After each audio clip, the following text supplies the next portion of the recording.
peeking.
Testing, testing, 1, 2. Can y'all hear me?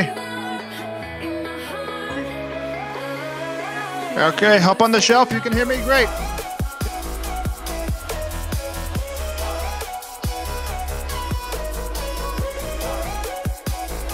By 7. Okay. I can see Ray here. He just doesn't have his mic. I got a lot of Jacob. got a lot of background noise going on, so I may be going in and out pretty frequently here. Okay. Okay. I wake up early, I sleep alone. I try to find love from a stranger on my phone. My vision blurred. First live stream of the season. Let's make it a good one. Dying to hold you, but you left me here for dead. How could I do what I've done if I'm in love?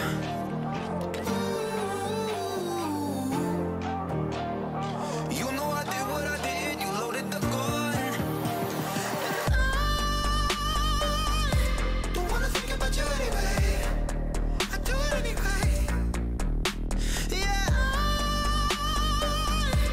Didn't mean to do it every day. I do it anyway.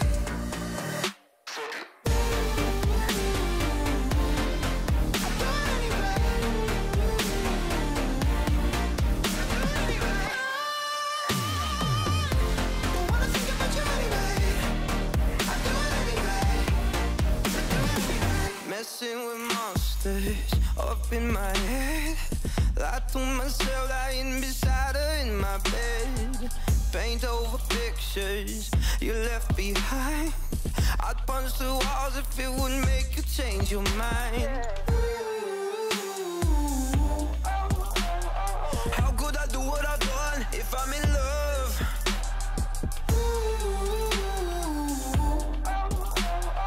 You know I did what I did, you loaded the gun. And I.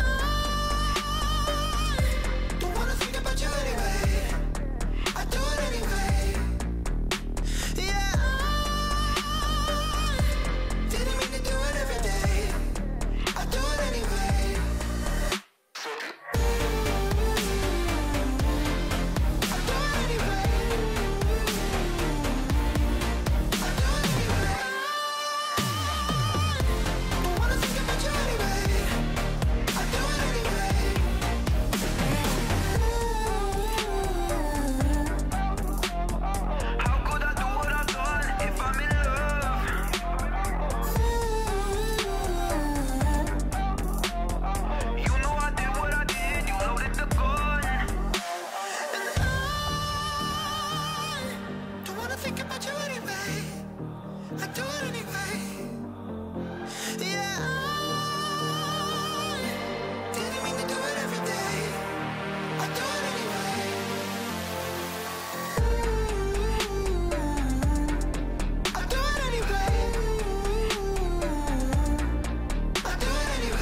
shut up, sit down artist. Set the back door, man, a shakedown artist. After this, you need a makeup artist. I'm listening, trying to figure where your heart is. I pick apart, trying to figure where the art is. Couple minutes, you'll be swimming in the darkness. Couple lyrics from the gang, that'll bang, bang, bang. Man, I'm looking all bang now. Couple minutes for the gang, spit slang so nang. Man, I'm looking at pack down. Come around with the big man vibe, get a 2-2 slap and a bigger man pat down. It's foreign beggars on a bruck-out thing, man, I shut down shop in a little man background.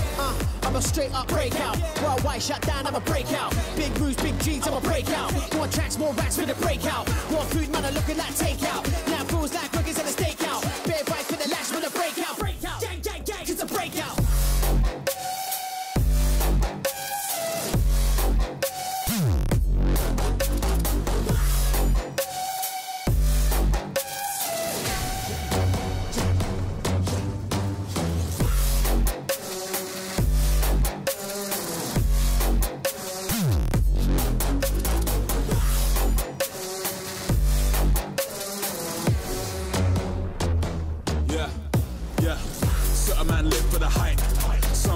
For a name, seen a lot of man live for the lights, the things people do for the fame, the things people do to remain in view when the games are skewed. This is strange. Me, I peep the whole scene from a distance, which I unfold frame by frame. I've been steady up in levels, training heavy with the rebels while they're dealing with the devil. I'm out dealing out the heckles like my skin was made of metal. I've been raising hell out here in the jungle. Pick up my brothers who stumble. That shit ain't nothing. I couldn't break down to rubble. That's just how the cookie crumbles. Break out. I'm a straight up breakout. Worldwide shut down, I'm a breakout. Big moves, big G's, I'm a breakout. More tracks, more racks for the breakout. More food, man, I'm looking like takeout. Now fools like cookies at a stakeout. Bare bites for the lash for the breakout.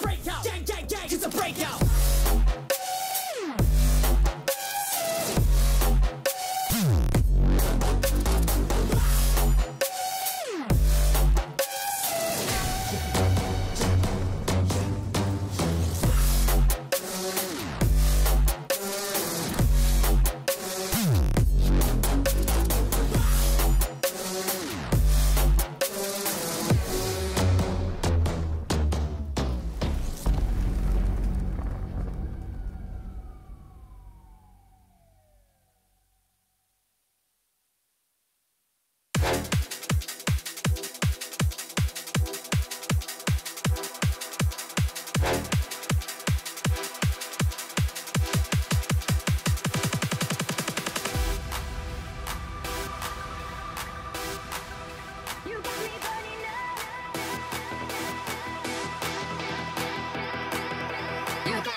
Hey guys, how's it going, everybody? Hello everybody, and welcome to our first episode of Down in the Valley for 2019.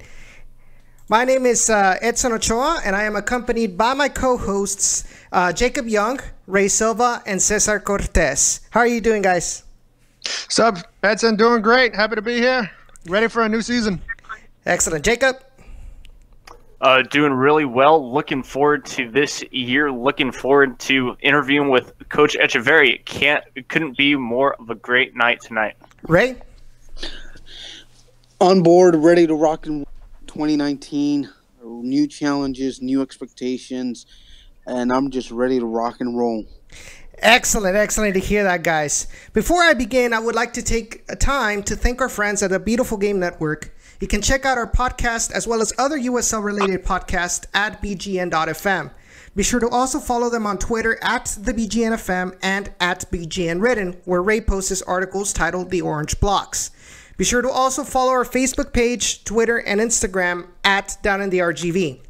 You can stream our podcast 24/7 via Soundcloud, Google Podcasts, Stitcher, iTunes, and more recently, Spotify.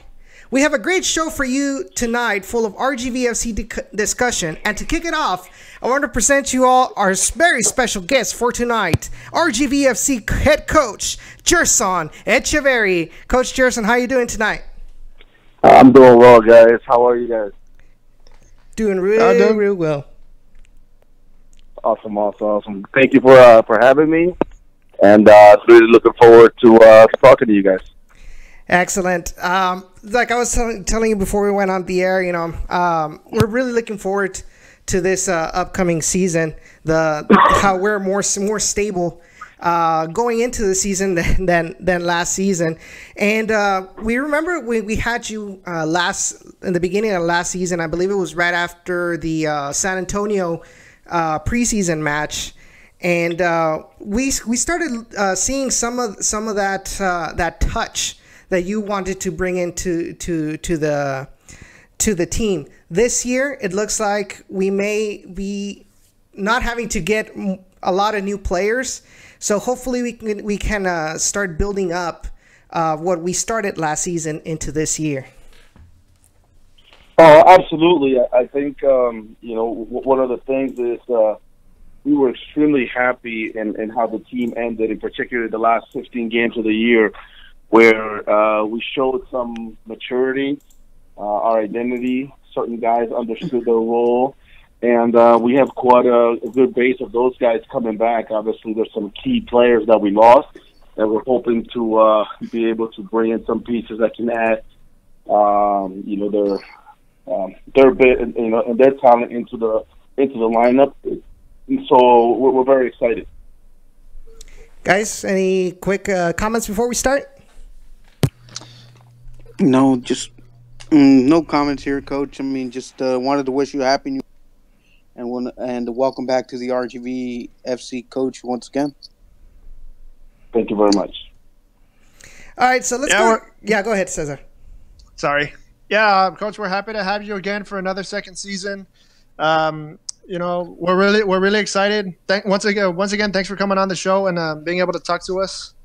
And hopefully we'll have a great 2019 season. Oh, absolutely. Thank you very much. All right, so let's go ahead and get started with this. So, Coach, the first question I have for you is on Glenn Davis's show, Soccer Matters. Glenn Davis had Paul Holliker, who's the new Dynamo Academy director. He mentioned that he has continuously been working alongside the whole pipeline, including RGVFC, to continue strengthening that pipeline to the Dynamo. How helpful is this for your preparations as RGVFC head coach for 2019 and beyond? Well, it's fantastic. I think we have the privilege of having two academies that we work with. One is the one we have in the Valley with RGVFC Toros, and then the other one, obviously, with the Dynamo. We have an opportunity to look at players. All of our U19s from both academies are eligible to be able to be signed with us, whether it's through an amateur contract or professional contract. And this year we were able to get two, one from each. One was Andy Cabrera, and then also Brandon Morales, in which these are two young players with a very bright future. So for us, that was fantastic. Paul and I'm down in Houston right now. Just got a chance to meet with Paul, talk with Paul. Again, I was able to watch the U19 train. 2 days ago, I was at Rafa down at RGV. We were talking and seeing, what the new batch of 19s are looking like. So it's extremely important to have that pipeline for us to be able to have players from both the Valley and also from Houston. Excellent. Ray? Coach, based on what you've seen from the RGVFC Academy, are they on the right path to provide future starters for RGVFC?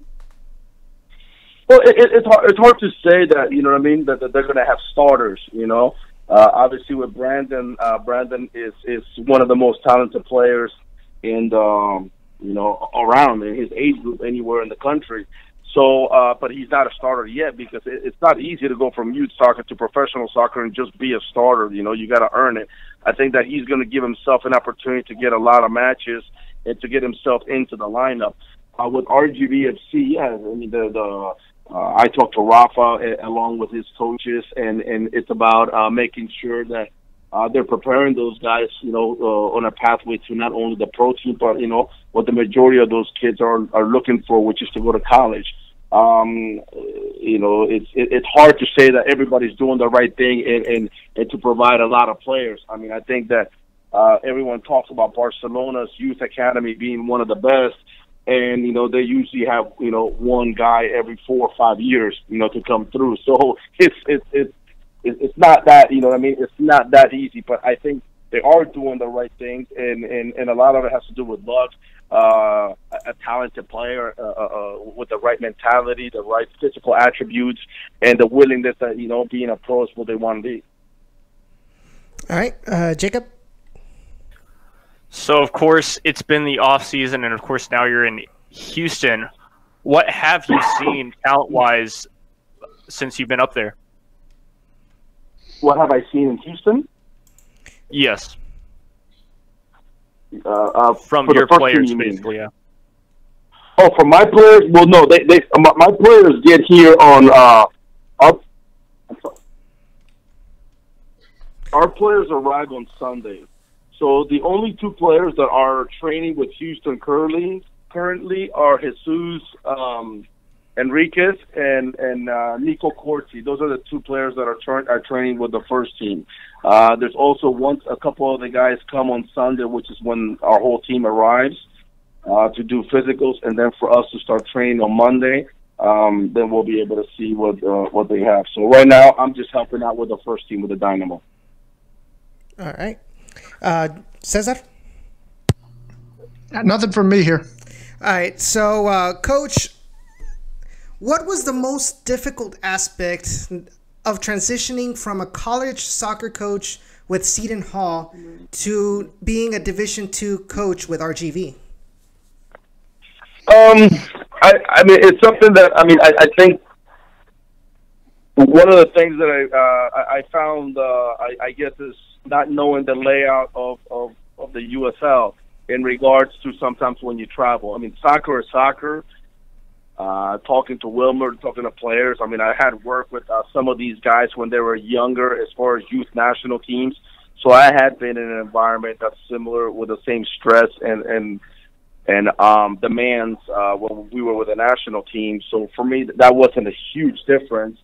It was just a matter of, what to expect when you go to Vegas, what to expect when you go to Seattle. I think the trips themselves, when you're flying out in these distances that we have with the time zone, being able to manage that was one of the things that was a little that was different, that I think I needed to experience in order to learn. All right, Ray. Coach, with your experience in both levels, what's the biggest learning curve for a player fresh out of college to transition into the professional level? I believe the speed of play. Most of the guys coming out of college who make it to this level are the top players from their school. And now they're playing with, against, and competing for starting positions against seasoned pros. So I think that one of the things is patience. Some of them, they're accustomed to being the best players and the top dogs. Sometimes when they come to a team, whether it's us, it's starting over. It's similar when you're the man in high school and you go to college and you got to start over as a freshman. So some of them have to transition into that. Also, some have to play different roles in their position where they're no longer the key player, but someone who's there to support some other players who are capable of doing some things better than them. So it's that understanding of their role, I think, is one of the toughest things for a lot of the college players. The other one is the time, how long it is. One of our seasons is hours-wise between training and playing is almost like 2.5 to 3 years worth of training and games for a college player. So it's a long season, and to maintain that level of concentration, some of them took a dip because of it.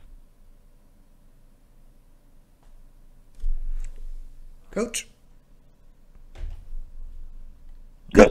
Oh, okay. It kind of cut out for a little bit. You mentioned about the difference in training lengths compared to professional. Yes. So how long? And one of our seasons, between when we start to when we end, it's about 2.5 years worth, and I'm talking about from hours, the amount of hours that you put into it for a college player. So it's a long time for them to remain concentrated, in the season. So that's something that's a little difficult. That was a little difficult for some of the college guys. Jacob? Of course, and so on your presentation with the club, you mentioned that the defense was made of quote unquote Swiss cheese. We're gonna be difficult with that again, huh? All right. Let's see where you guys are going. Pleased with the improvement in 2018 and what can be 19 improved. I think you always improve. I mean, we had a few games that got away from us where we gave up 3 goals, and that's something that we did not want to incur. We want to stay away from. We want to give ourselves a chance. We would like to have a few more shutouts. That's for sure, and particularly at home. We want to be defensively as solid as can be to give ourselves a chance.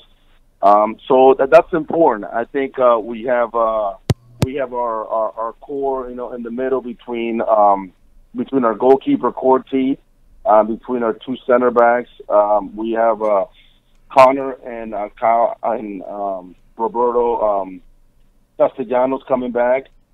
We have 2 guys who played out wide, who trained with us most of last year in the left for Riveros, and then also with Jackson and Bryce. So that's gonna be key for us to at least maintain some people that were around who understand what it is tactically how we want to defend.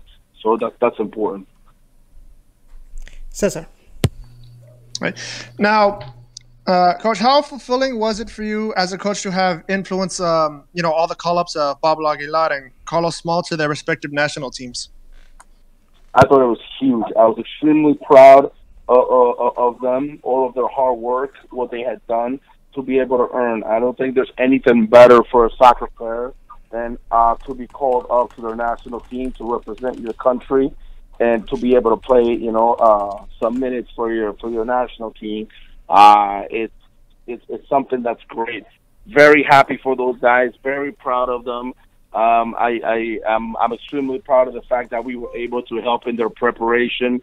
But all in all, it was because of their talent, their hard work, and what they brought day in and day out in order to earn that call up.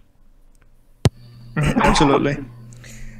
So, what is your vision for the team in 2019?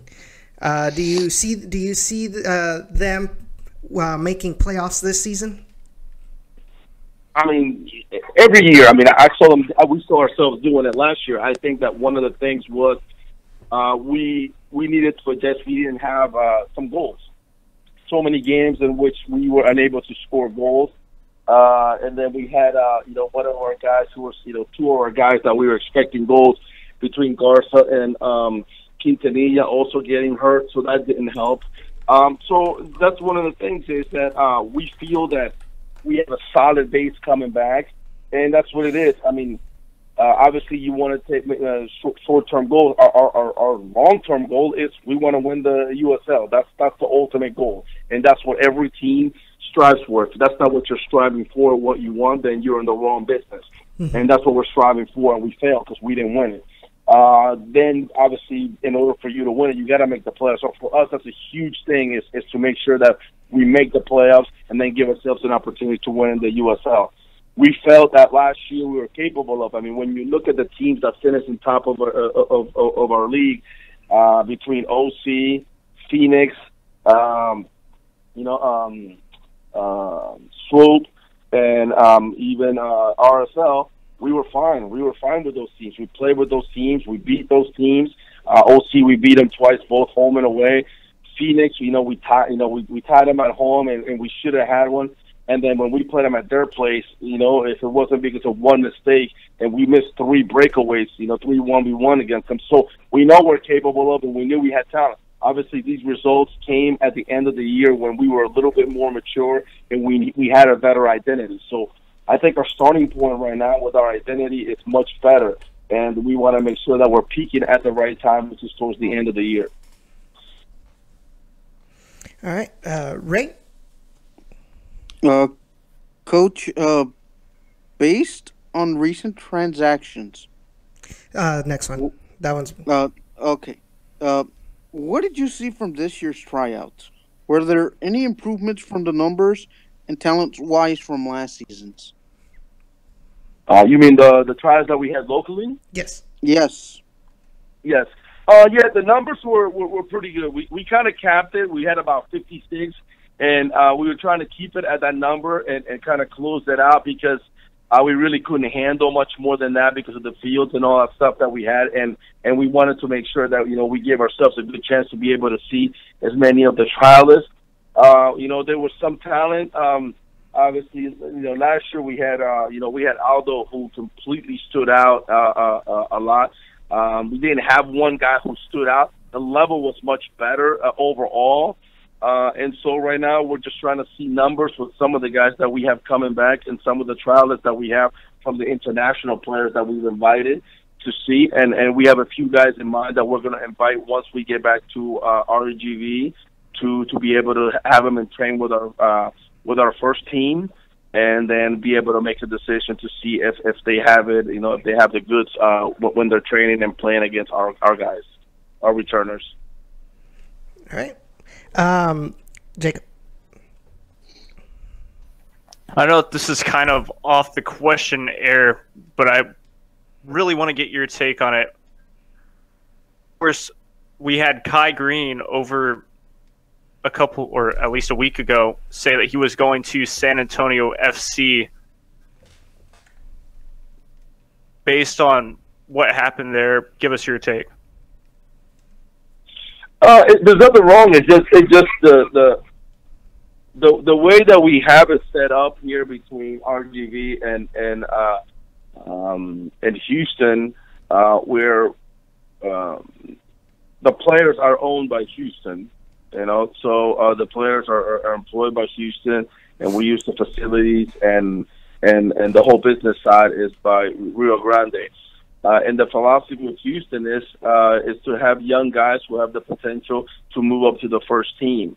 Hence, you know, we were fortunate enough to give a lot of these guys the opportunity to be able to play an Open Cup and see themselves train and at times with the first team in Houston. And so, with that being said, with Kai's situation, it was at the point in which, for us, it's not about retaining a guy for 5, 6, 7 years. It's about, you know, having them for 2 or 3 years, and hopefully there's a projection for them to be able to make the first team. And if they don't, then, you know, we look for someone younger that we can help produce and then have it. It's not, you know, it has nothing to do that Kai is not good enough or is not a good player any longer, because he is. I think he's a very good player, one of the better defenders at the USL. But it just you know, the decision with Houston was that at this time he wasn't ready, nor was he going to make the first team. And so, you know, the decision was to give him an opportunity to either go and see and find his fortunes with another MLS team, or better yet, you know, go to San Antonio, where it seems like most of our guys end up whenever it doesn't work out with them in the first team with the Dynamo. All right, Cesar. So, Coach, out of all of last season, what was your favorite moment? My favorite moment out of last year. Wow, that's there was a few. I mean, obviously, you know, having your first win is always incredible as a professional coach. So for me, that was you know, that was a great moment for us. I thought winning at OC, because of the way we played, was fantastic. One moment. I mean, it's really it's difficult. I mean, we were kind of in awe when Chuy scored that goal in Fresno. So that was pretty impressive, because the timing and how that goal was scored. I mean, I don't know. It's tough. I think individually, probably that goal that that Jesus scored in Fresno, because just the individuality of it was fantastic. But I really loved our team performance at Swope. Even though we got out of there with a tie, I thought that was one of the most dominant performances by us as a team. Unfortunately, we didn't get the 3 points, but just the way the whole team played, we were just like, okay, we have something here, and we know that we have decent players and we have good players that we they need some time to mature, and that's why this season is extremely we're extremely excited about where our starting point is. Mm-hmm. All right, so you've been in the Rio Grande Valley for about a year. What is your favorite thing, whether it's to do or to visit in the RGV? I mean, I love South Padre Island. It's beautiful. I thought that was fantastic. I love all the variety, and the food in the valley is outstanding, which is why my pants are a little tighter. But I think one of my favorite things is the fact that I can spend time with my children once they move down here because of the weather, and just being at our complex, the pool in our complex, and being able to see them run around, just be outside and be children. That's extremely enjoyable for me. Well, then it's pretty true. It's a pretty chill place to grow your family. And Rey. Coach, what message would you give to Toros Nation? How important is the support to your team, and what is your message for them for this upcoming season? So for us is our fans are outstanding. They support us. They cheer us on. They give us an unbelievable energy, and that we love. Our players really, really enjoy when we have when our fans are into it. And what we want is we want to make sure that we put on a good performance, that we give it our all. We leave everything on the field, win, lose, or draw. We want to make sure that when they come and see us, is that our players give it their all, and that there's no regrets after the game on their behalf in regards to leaving it out there for them. And so it's just that we want to let our fans know that it's a great family event. It's the energy is there. It's good soccer. It's a professional sport. And it's the Valley's team. It's a soccer team of the Valley. We're there for the Valley. We have some local players. My staff and I, we live there year round, so we have become a part of the community. So for us, it's extremely important that we put on a good product out there for them, and that when they support us, it's just that much more exciting and that much more thrilling for our players to perform in front of them. Feels so good listening to that right straight from the coach. Well, thank you so much, Coach Echeverry, for taking the time to coming on the show to talk a little bit more about this team. One of the comments that I'm seeing here on the chat is actually from my dad. Actually, he says that he enjoys seeing one of the aspects that he enjoys about the team is that you have instilled the ability of being able to change formations during a game without needing a substitution. He feels like that's something that he really enjoys out of your coaching style, and hopes that it'll continue for 2019. But other than that, I think that's pretty much all the questions we have for you for this preseason. Hopefully we could have you back during the season and continue to build up, and hopefully talk about all the positives that occurred during this 2019 season. Absolutely. No, it's always a pleasure talking to you guys, having all the questions from you guys. I love how you guys analyze the game. And what I really enjoy is the fact that, for the most part, whether we win, lose, or draw, you guys, for the most part, have always stayed pretty, even keel. You know, we're not the greatest team of all, you know, in the world when we win, and we're not the worst team in the world when we haven't been able to lose. And I think that you guys have been able to instill into the listeners is tell them, you know what I mean, a lot of the positives, and then some of the things that we need to improve on, which is what happens with a young team like this. So thank you guys for being like that, because there's a lot of people out there who just, you know, live off of conflict or off of negativity and don't see the big picture. So I'm extremely grateful for that. So thank you. Thank you so much, Coach. Guys, any last comments before we let him go? Hey, Coach, just real quickly, I mean, this may be reaching a gray area, but how long until we may start seeing bits and pieces of our roster being revealed? Okay. I can give you some of the guys that we have signed, but, you know, I can tell you the issue is what happens is extremely competitive, is that whenever we start kind of talking about some guys that we're in the process of signing, we have some teams, some competitive teams, especially some teams that are nearby, who then all of a sudden try to raise the bar or try and, you know, to outbid you or force you to pay more, even though they're really not interested in that player. So, you know, things like that sometimes happen. So we're careful sometimes in regards to kind of showing our cards. You know what I mean? Yeah. But so right now, I can tell you, Cortez coming back. We have Connor and Kyle. We signed Viveros. He was with the PDL team in Houston. We have Jackson. We have Bryce, who's with us. Right now, we're waiting to see what's going on with Garza to get clear with his knee. We want to bring him back, but we haven't officially signed him because he's coming back from ACL, Victor Garza. But it's a player that we're very interested in bringing back. It's just a matter of him passing his physical and see how everything goes with his knee.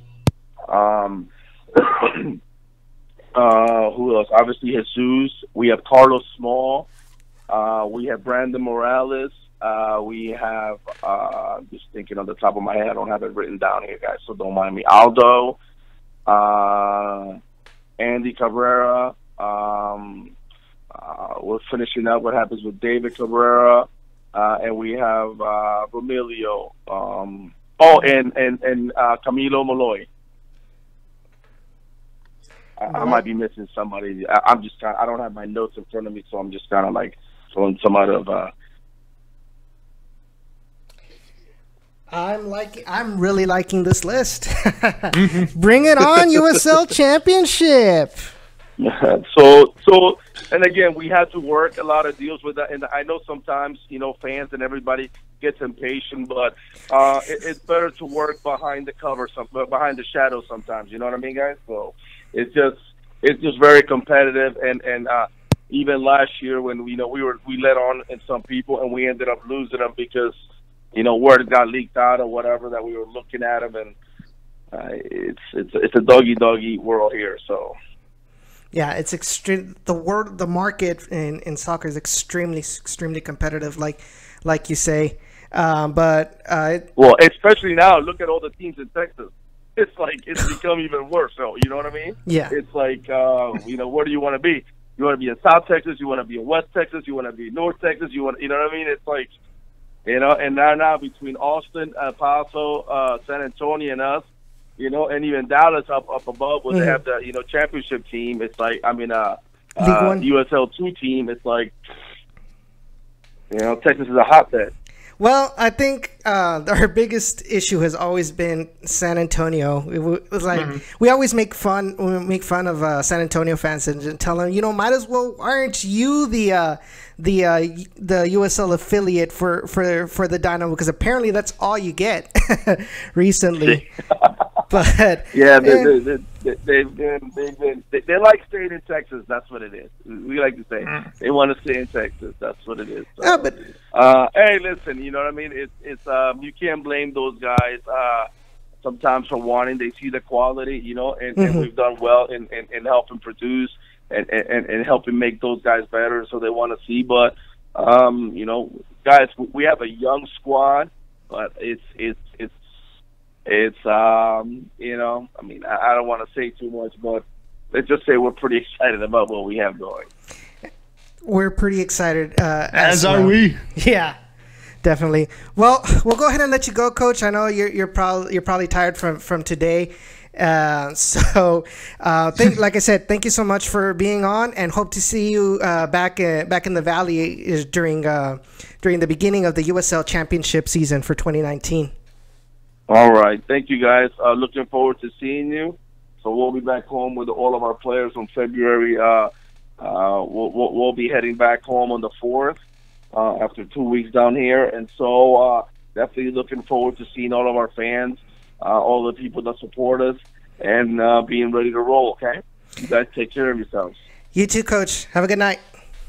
All right, good night. Take care. Bye-bye. Bye. Well, that I was not expecting to have exclusives on this show. Yeah. Well, you heard it here first, folks. We know now, we have confirmation, exclusive confirmation. Oh, exclusive to Down in the Valley. Don't forget that name. Of the players that are going to be coming back for 2019. Ah, yes. I'm just as giddy as you, Edson, right now. Ray, I can feel a bus coming right behind us. Oh, what? I can just foresee a bus coming right after us. Oh no! But I mean, we didn't pressure him into telling us anything. It was just the question was brought up, and he himself, told us all about it. So, like I said, we didn't pressure him or anything. So it's pretty much valid. So here you go, guys. Sloth says we'll be ready. Of course, man. We really appreciate the support that you guys give the Toros down there at HB Park. Harry's like, is this the SAFC show? With lots of SAFC talk. LOL. Well, Harry, if your team wouldn't stop picking up the I don't want to say the trash heap, but more on the lines picking up the scraps from RGV, then you wouldn't be in this conversation. But guys, I think it's time. We're gonna go on a quick little break. When we come back, we have a lot of topics to talk about, so don't go away just yet. We will continue to talk about the transfer from of Pablo Aguilar to Antigua, of Kai Green to SAFC, and a bunch of other topics that we'd like to talk about regarding to the Dynamo and the USL. So don't go away just yet. And remember, if you haven't subscribed already, please subscribe to the YouTube channel. Share this stream with your friends. This is becoming a legit thing, and the rest of the co-hosts are not going to let me lie. I mean, we've grown so much with just one official season of Down in the Valley, and we have a lot more to grow. But we cannot do that without y'all's support. So thank you all for everything. Be sure to follow us on Facebook, Twitter, and Instagram at downinthergv.com. And once this show is over, we will upload the podcast version over to, and I'll repeat this, Stitcher, SoundCloud, BGN.FM, the YouTube video archive as well, iTunes, Google Podcasts, and more recently, Spotify as well. So choose your platform, but be sure to follow Down in the Valley on any of these platforms and continue to listen to our podcasts whenever you can. There's a lot of surprises that are in the works for 2019. Guys, any comments before we go on break? None for me. All right, so we're going to take a quick 3-minute break around there. And when we come back, we'll go ahead and talk about the outgoing transfers for RGVFC. Don't go away just yet.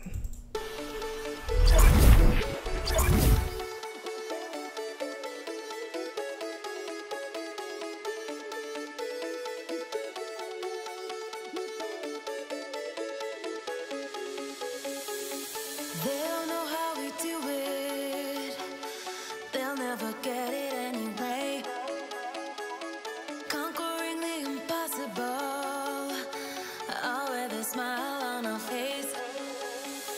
We work hard, we play harder, we push it to the limit, going farther and farther.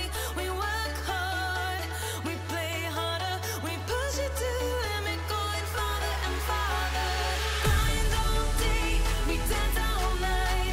With body freaks and nature, with body freaks, body freaks. Grind all day, we dance all night. With body freaks and nature, with body freaks, body freaks.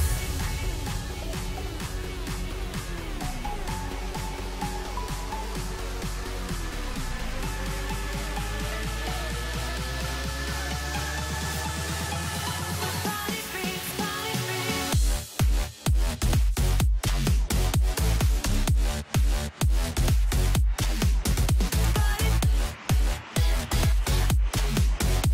body freaks and nature, with body freaks, body freaks.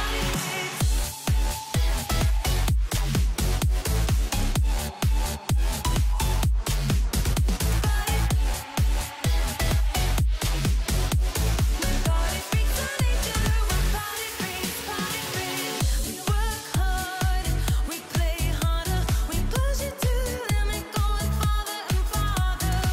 We work hard, we play harder, we push it to the limit, going farther and farther.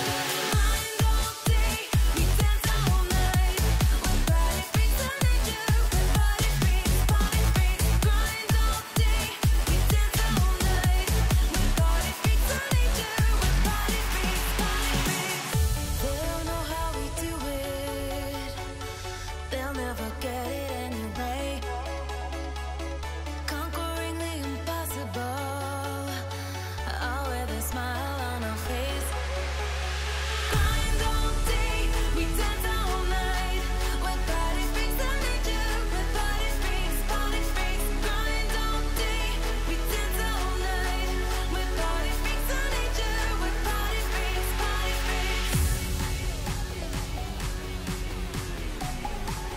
freaks, body freaks.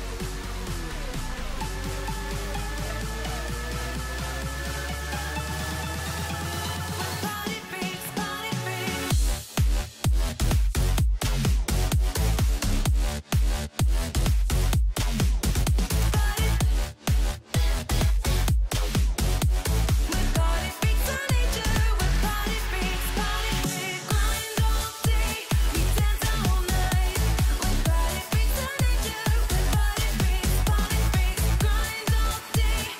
dance all night. With body freaks and nature, with body freaks, body freaks. All right, guys. Welcome back to Down in the Valley. We had a really productive first quarter of the show, but let's keep on going, guys. And thank you all who have liked this video. Thank you all for being with us and joining us tonight. Remember, guys, to be sure to also go with our friends with the Beautiful Game Network on their website, bgn.fm. And follow them on Facebook and Twitter at the BGNFM.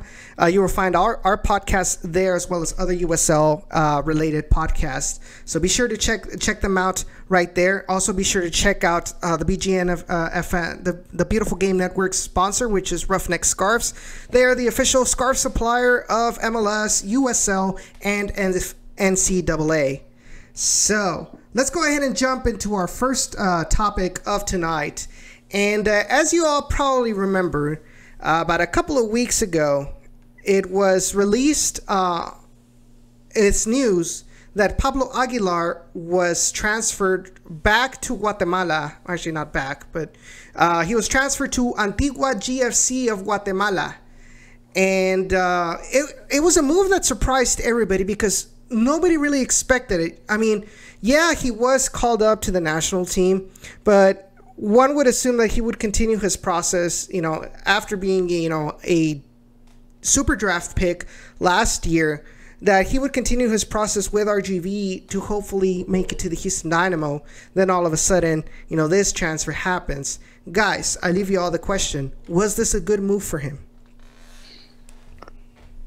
From a professional development standpoint, I say no because I just think, as one USL colleague of his stated in a social media interview, he thinks that there are better leagues here in the United States than what Central America can actually offer him. So from that perspective, I would say it's a no because time and time again, a lot of these countries do underperform when it comes time to playing in CONCACAF Champions League, despite having all these other resources to them come into time of competition. Now, if he really wanted to make a shot at the national level, then I can understand that move happening. Okay. Jacob?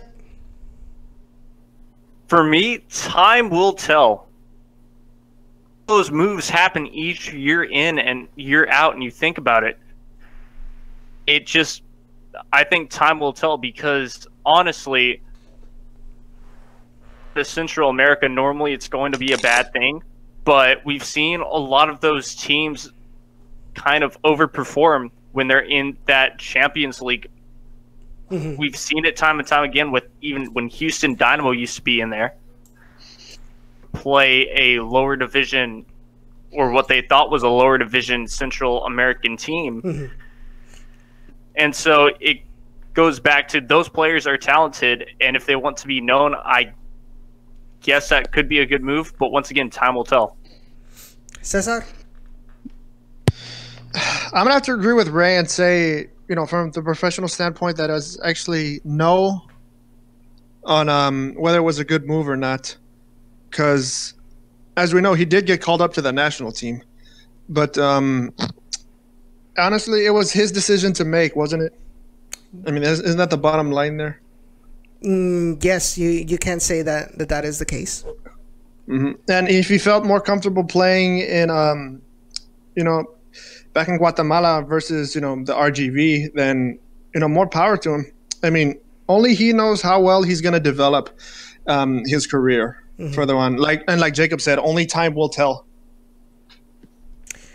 Personally, I really would have to agree with Ray as well, because I feel that in the actual process of development, while MLS really hasn't had a good track record of developing players, especially from the college level, I personally feel like maybe he would have had higher aspirations, maybe within MLS. As far as, for example, if he makes it to MLS and he does a good job in MLS, there's a higher probability of a team from outside the league, whether from Liga MX, maybe Ascenso, or maybe in the best of cases Europe, to come knocking at the door, to come and take him over there.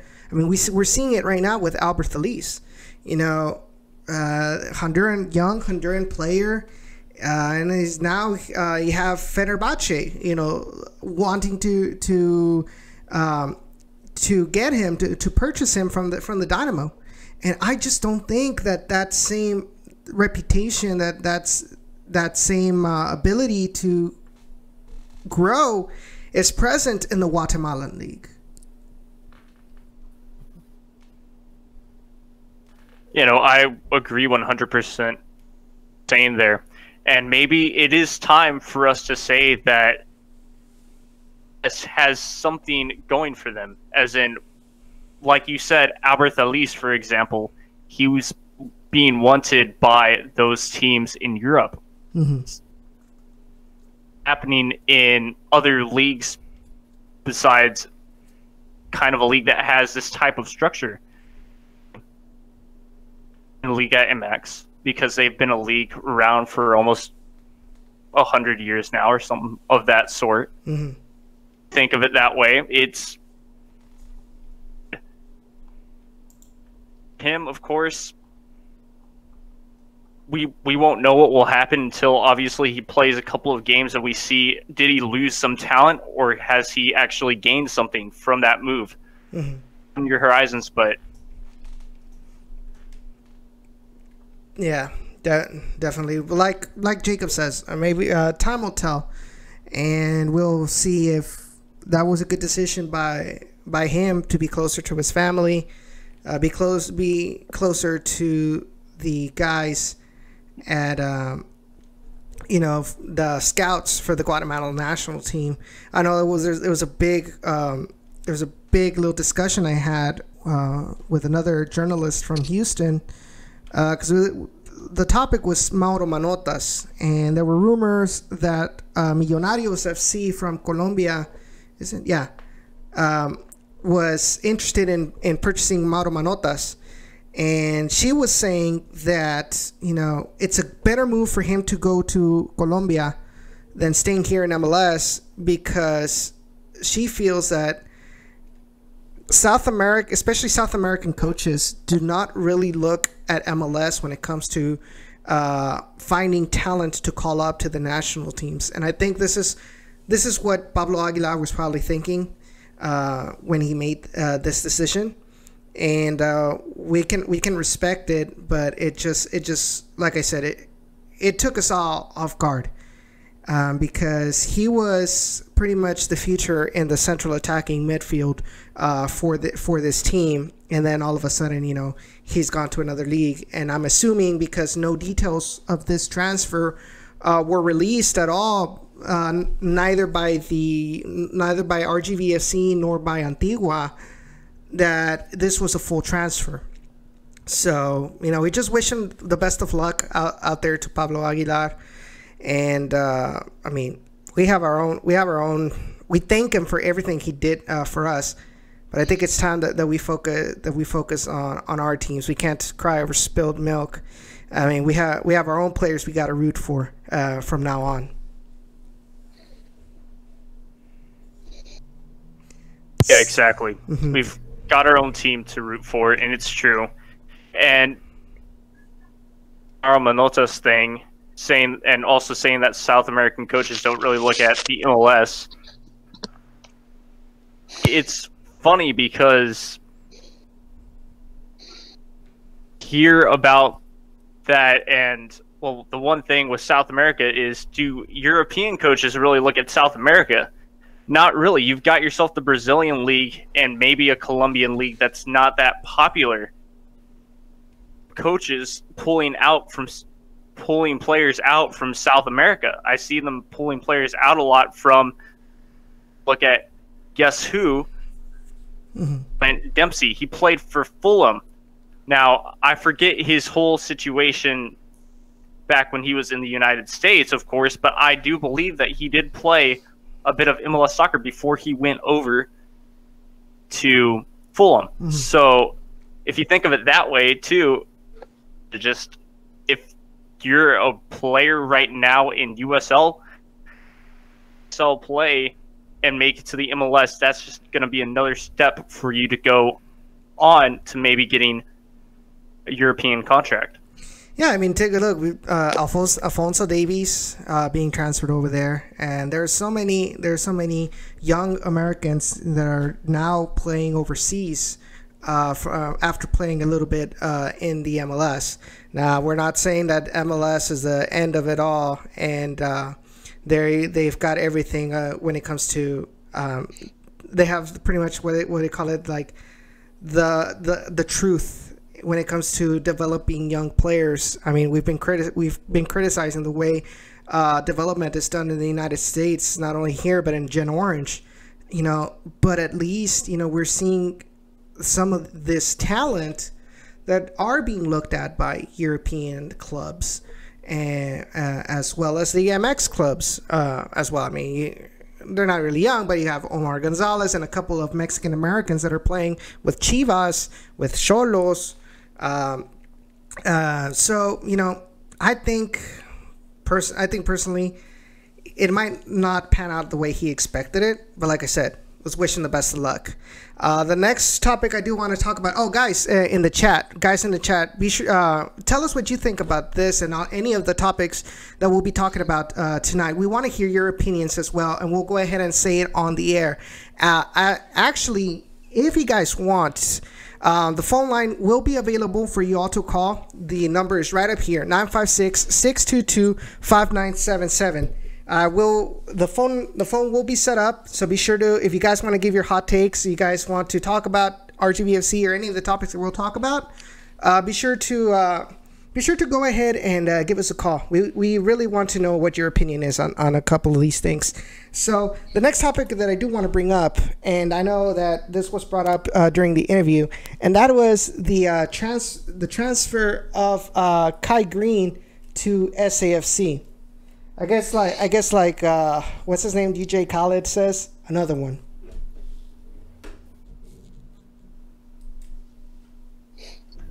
Yeah, this is. I mean, it's simple. Basically, his past year with RGVFC, and this gives him a perfect amount of right to leave this club. A lot of playing time, even when he was on the bench. And there were players that were starting worse than him at that time. Mm-hmm. Didn't get that playing time. He didn't get those call-ups to the road. He was out of the lineups for a couple of weeks as well. And so things of that nature probably didn't settle with him that much. He wasn't getting a lot of playing time. And what do players want most? No matter what club you're at, if you're not playing soccer, why you're doing this. You want to play the game, the beautiful game, as they call it. So, in my opinion, that was the correct move for him to do, just to get more playing time.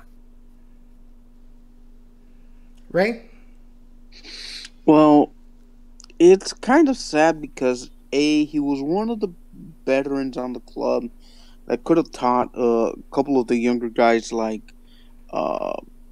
your Aguilars, your Connor Donovans, your Kyle Adams, a couple of pointers here and there. It was just one of those things like, okay, moves on, but to our rivals, okay, that's starting to be a bit much, where we let them go and they go to the rival club. Now, that's just a thing that, okay, I think the club has... I think he's done a serviceable job for the club, but it was obviously within Houston's right to let him go, despite of the playing time. Mm-hmm. Cesar? Like the song goes, I don't want to say another one bites the dust, but for us down here in good old RGV, that's how it feels. In all honesty, but yeah, he had every right to go.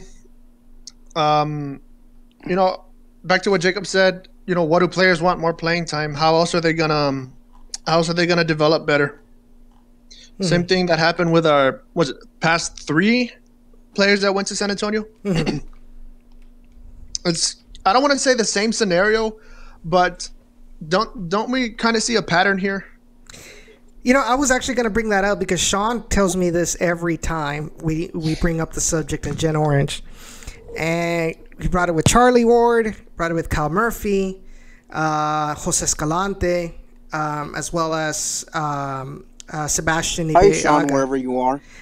He was with us, but then he got a little bit busy. But I'm sure he'll be watching the replay later on, and he'll enjoy this. But one of the things that he mentions, and I think that's where you were heading at, Cesar, was the fact that, they leave RGVFC because Houston Dynamo thinks that they don't have what it takes to fight for an MLS spot, right?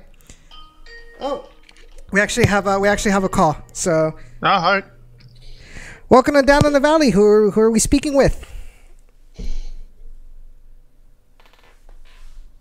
Hello. Yep. Oh, hold on. There we go. Welcome to Down the Valley. Who are we speaking with? You can't talk about Sean and what he says without having Sean on the show, can you? Ya pasó la tragedia, señores y señores. Welcome, Sean. Yay. How are you doing, man? Thanks, guys. It's going pretty good. I just wanted to call because obviously, if you're talking about San Antonio, I got to chime in. More or less Harry's sake, but just about everybody else's sake. Here's the thing.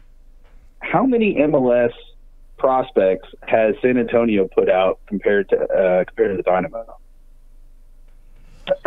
I want you to think long and hard on that because the numbers are real easy to figure out. It's 1-1. Memo is still an MLS player. Sebastian Villaga is still an MLS player. But now I'm going to take that a step further. How many players from San Antonio are actually ever going to make it in MLS? One, Sebastian Villaga. Ty Green's not going to make it in MLS. Charlie Ward obviously isn't going to make it in MLS. Yeah, he's gone. Exactly. The list goes on and on. So, I've said it before. I'm going to say it again. I use that phrase a lot, but that's because I hope it sticks at some point. But in reality, it seems to me, if you take a look at the way that San Antonio is developing players versus the way RGV is developing players, there's no difference. It just looks different when you're looking at it from the sake of, all these players that aren't quote-unquote making it with RGV are going over to SAFC and getting an opportunity.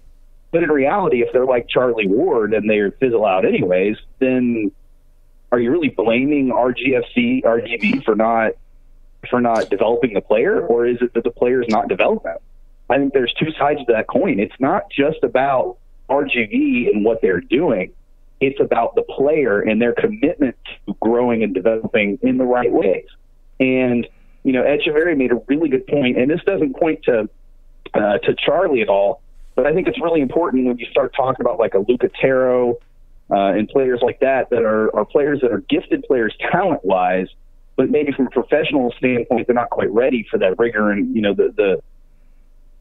the grind, if you will. I mean, for Echeverry to point out, the difference in training is 2.5 years worth of hours between what you would do in your final senior year of college versus your freshman year in USL. That's a substantial difference. We talked about that on the Forever Orange Discord the other day, that, the jump between college and USL at this point for playing pro soccer is pretty ridiculous. It's not easy to make that jump. And so unless you're an elite level talent that spends your entire life growing up in an academy or overseas in an academy, you're going to struggle to find fitness, to struggle to find the mentality to grind it out, not only for a full match, but for a full season. Because in high school and college, they play maybe 10 to 15 matches a year.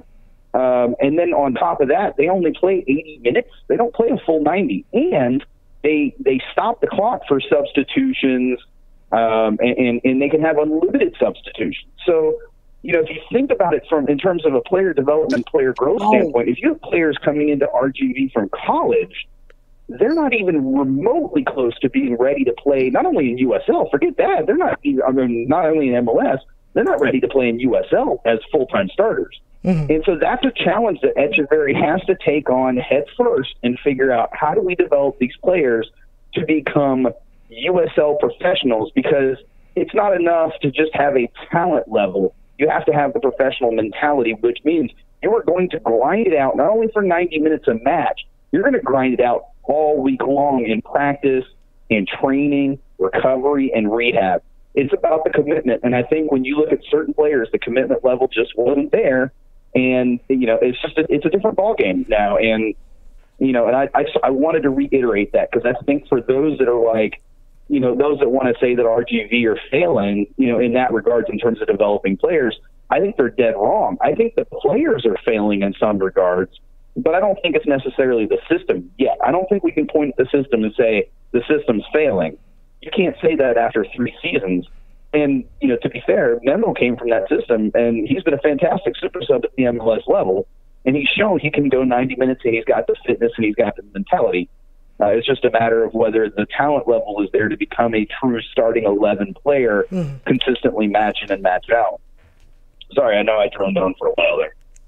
No, you bring in a lot of information that probably a lot of our audience that are watching right now probably have not thought of, and that's why you're the show with Gen Orange. It's pretty awesome when you come on, because like people like you, people like Ray, people like Jacob, they bring in all of this soccer knowledge, not only in professional level, but like what they know about NCAA and college level, that allows us to understand that transition between college and professional level soccer, like you say. And Harry says, that's not true. We have no idea if SAFC is going to develop more MLS players. And shouldn't RGV be developing more players than SAFC? Both are young teams, so let's see what happens in a few years. Not saying that Sean is wrong on taking RGV Dynamo players and how they have even helped SAFC or taken the next step. SAFC is developing the academy from the ground up like RGVS. That's true.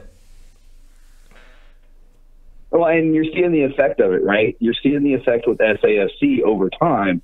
But again, it's the same thing with RGV. It's an effect that takes time. It's not an overnight change or an overnight success. And, we've talked about that a lot, both on Generation Orange and on Down the Valley, where, it's a matter of fans need to remain patient. I know that's really difficult to do with both teams having very early success in their franchise, in terms of their history, with the Dynamo winning the MLS Cup in their first two seasons, and then RGV having a very good first season, and then both teams began to slump, after their first few seasons. It's hard as a fan when you get that expectation of being that elite club year in and year out, and going into a season expecting we're going to be an elite team, we're going to be a top 5, top 10, whatever it is, team, when in reality, the way that the club needs to operate right now, and I say club because, again, it's important to remember, RGV is not an independent franchise. RGV is a part of the Dynamo pipeline and Dynamo system, and it benefits both sides. And we're beginning to see that more and more bit by bit as time goes on. And I think if we can give it just, again, the end of this season going into next season, and this season I'm referring to the 2019 USL MLS seasons, at the end of these seasons, I think we'll begin to see that pipeline strengthen even more. And, and I know with the signing of Colin McHugh, it wouldn't surprise me if he ended up with some time down at RGV, and that's a center back that is a very good center back, and he's going to be competing against some pretty decent center backs down there. You guys have a decent center back combination down there, and I think that he is going to at least push that to be a better overall grouping than it was last season. And last season was not bad at all. So if you get an improvement on that, you're definitely moving forward in the right direction, especially if you can stop conceding goals, as we've said before, stop conceding mental lapse type goals. And I think that's a very good possibility this season. Yeah, I could definitely agree. So you mentioned it, maybe these players like Charlie, like Escalante. Escalante's back in Central America. I think he's back in Honduras. Charlie Ward, we don't even know where he's going, but he's not coming back to San Antonio, confirmed. With all these RGV players that left the Dynamo system, they probably left, like you mentioned, for a good reason. Maybe Wilmer Cabrera looked at them and said, he's not ready for MLS, or his style is too different to be successful in MLS. I know a couple of players probably didn't take that lightly, and we all know who we're talking about. We're not going to say any names. But, yeah. At the end of the day, I think that both Matt Jordan and Coach Cabrera have done enough for us to trust in their decision as to which ones should stay and which ones should go when it comes to RGVFC. I know Kevin Garcia is heavily criticized by the Dynamo fan base, and it really irks me that they criticize Kevin Garcia when he's at center back. Obviously, when he played right back, that was such a big fiasco. But as a center back, I think he did decent enough so that the team didn't really miss having Sendy or having Fuenmayor in the back line, much less Leonardo. Thankfully, he's gone, but that's another subject. Yeah. Or Machado. Or You know, Machado. yeah, but people continue to criticize him. When Eric Bird was playing minutes against NYCFC and MLS, people continued to criticize Eric Bird. And Eric Bird, I think, did a decent job playing as a center defensive midfielder when he's always been more of a central attacking midfielder when he played at RGV. So I think, like you say, I think that the fan base for both teams, for both RGVFC and Dynamo, need to be a lot more patient as far as the developmental process goes, because I think we've seen some strides with Coach Echeverry, some strides with Wilmer Cabrera, notwithstanding all the injuries last season that kind of took us a little step back. But other than that, I think it's been a whole lot better with them than with their predecessors, whether it's Coach Gonzalez or with he who shall not be named, Owen Coyle. Yeah. Well, and just to kind of end on one more note that's really important to remember is the Dynamo are looking for specific types of players. And when I say specific types of players, they're looking for three key things, right? Mm-hmm. They're looking for young players that have high talent levels. And what we have to remember with players like that is those are the players that have to adjust mentality-wise. And that is not an easy jump. That's not something that most players can just flip the switch and suddenly become professionally oriented, suddenly understand you have to put in through the grind every day, every practice, every moment, matters, and that your position. And I think Echeverry really hit it on the head. And he said there's a lot of players coming into RGV that come in with the expectation that they're the big dog on campus, if you will. And now they're being reminded that you're nothing when you get here. You have to prove that you are something. You can't just come in here and expect everything to be handed to you. And from a professionalism standpoint, that is hard for young players to understand. So that's the first area where Dynamo are really trying to grab talent and put them into RGV are those young players, your Carlos Smalls, your Chewy Enriquez's, your et cetera, and then groom them accordingly. But you're going to have players that come out of that, like your Lucateros, that just don't cut it. Your Charlie Wards or et cetera, because they, for whatever reason, they can't figure out the mental side of the game. I don't think Charlie Ward was necessarily mental. I think it was something totally different. But at the same time, it's one of those things that the mental part of growth and growing professionally, it takes a lot of adapting to get to the point where you're comfortable and ready as a player to really take that on. And so you're getting players out of college. You're getting players that are young players that have been the top dog at their club, internationally, whether it's from Honduras or whether it's from, some other Central American country, or whether it's from the Dynamo Academy. They're having to learn how to not be that top dog, how to be a leader on the pitch, how to be a leader off the pitch, but at the same time do it in a way where they earn the respect of the players they're playing with, and also earning the admiration, I guess, that you could say, of the players that they're playing with, that they actually listen to what they have to say and take them seriously. Because, again, you're coming into an environment of a smattering of levels of professionalism. You've got your Kyle Adams, and previously you had your Connor Donovans that had played, a few seasons already in USL. They already established themselves from a veteran standpoint. And so, when you're bringing in these other younger players, how do they adapt to that? How do they adapt to these other veteran players? Do they listen to what they have to say? Are they ignoring them, et cetera? So that's one, key to the thing. But I think, key to the process that I think is being missed significantly a lot of times is that it's not just about the talent level. You can have a very talented player that just never makes it because they can't figure out the mental side of the game, and they can't figure out how to be a professional match in, match out, practice in, practice out, day in, day out, et cetera. Then the second one is they want to find players that are already MLS level talent, and they want to find them into a better position and utilize them that way.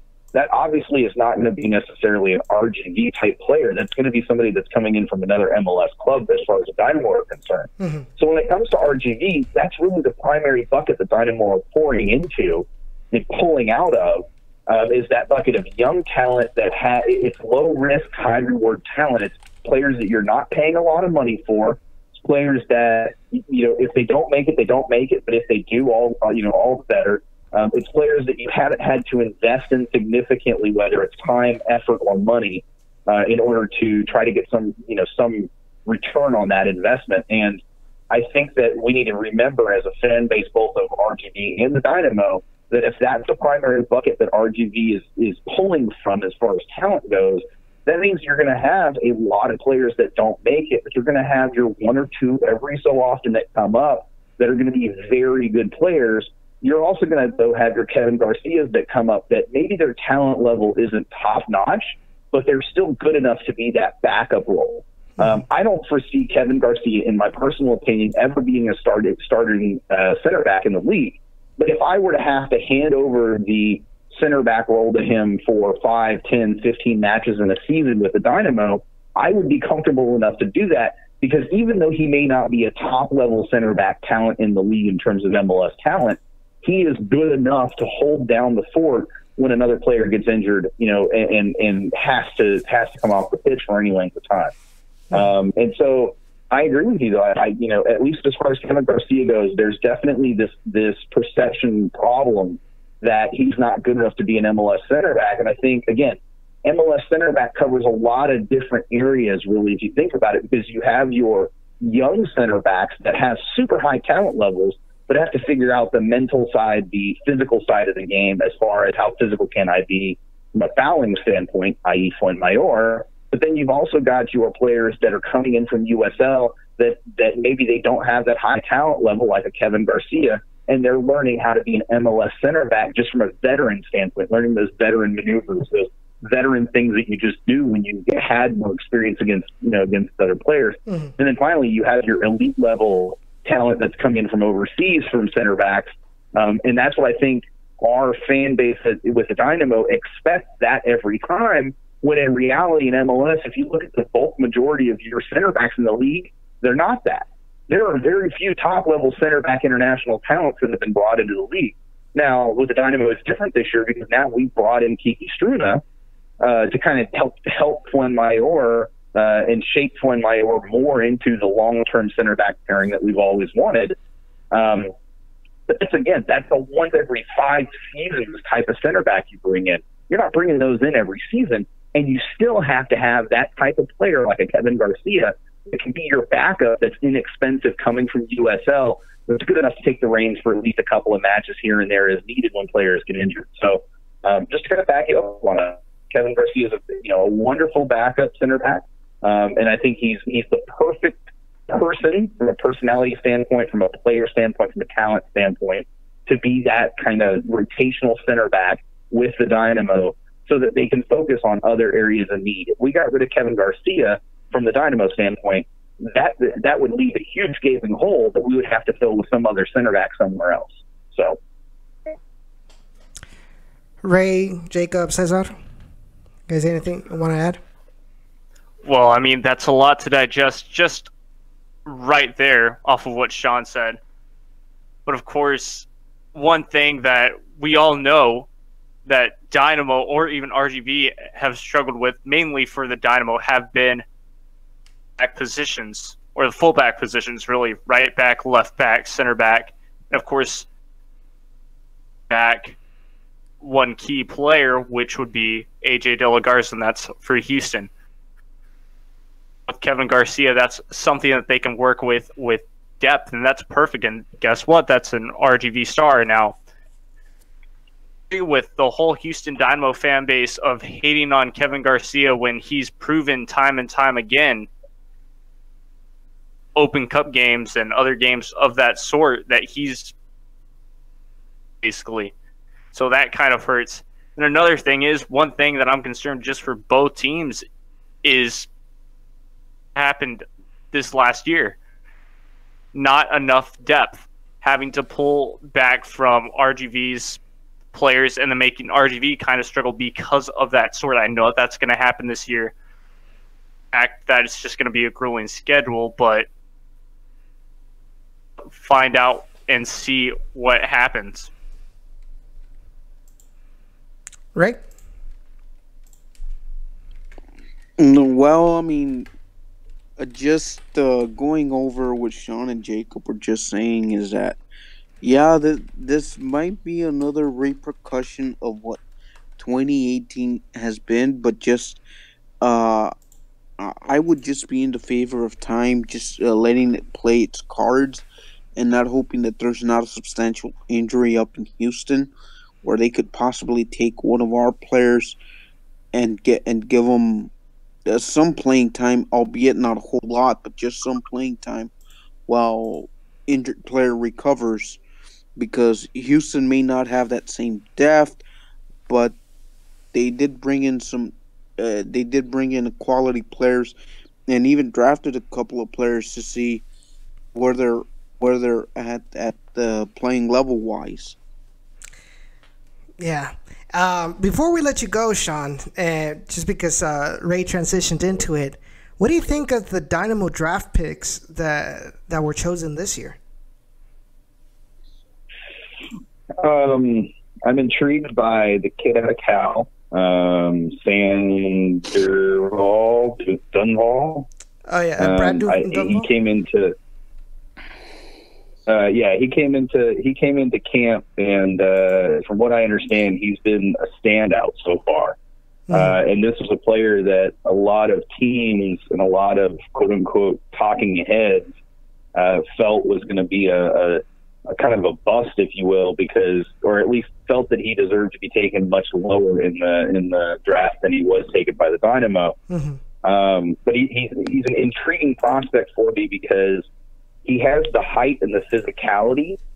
I just don't know if he's got the pace to keep up with MLS play, but I could see him move into center back as a long-term backup center back, and definitely show there. But again, when it comes to draft picks, we got to remember they're coming in from a situation where they've got to learn how to be an MLS player, which means a significant amount more time and energy devoted to just soccer, match in, match out, day in, day out. As far as the other two, there's a lot of possibility there, but I just don't know until I see them play for myself.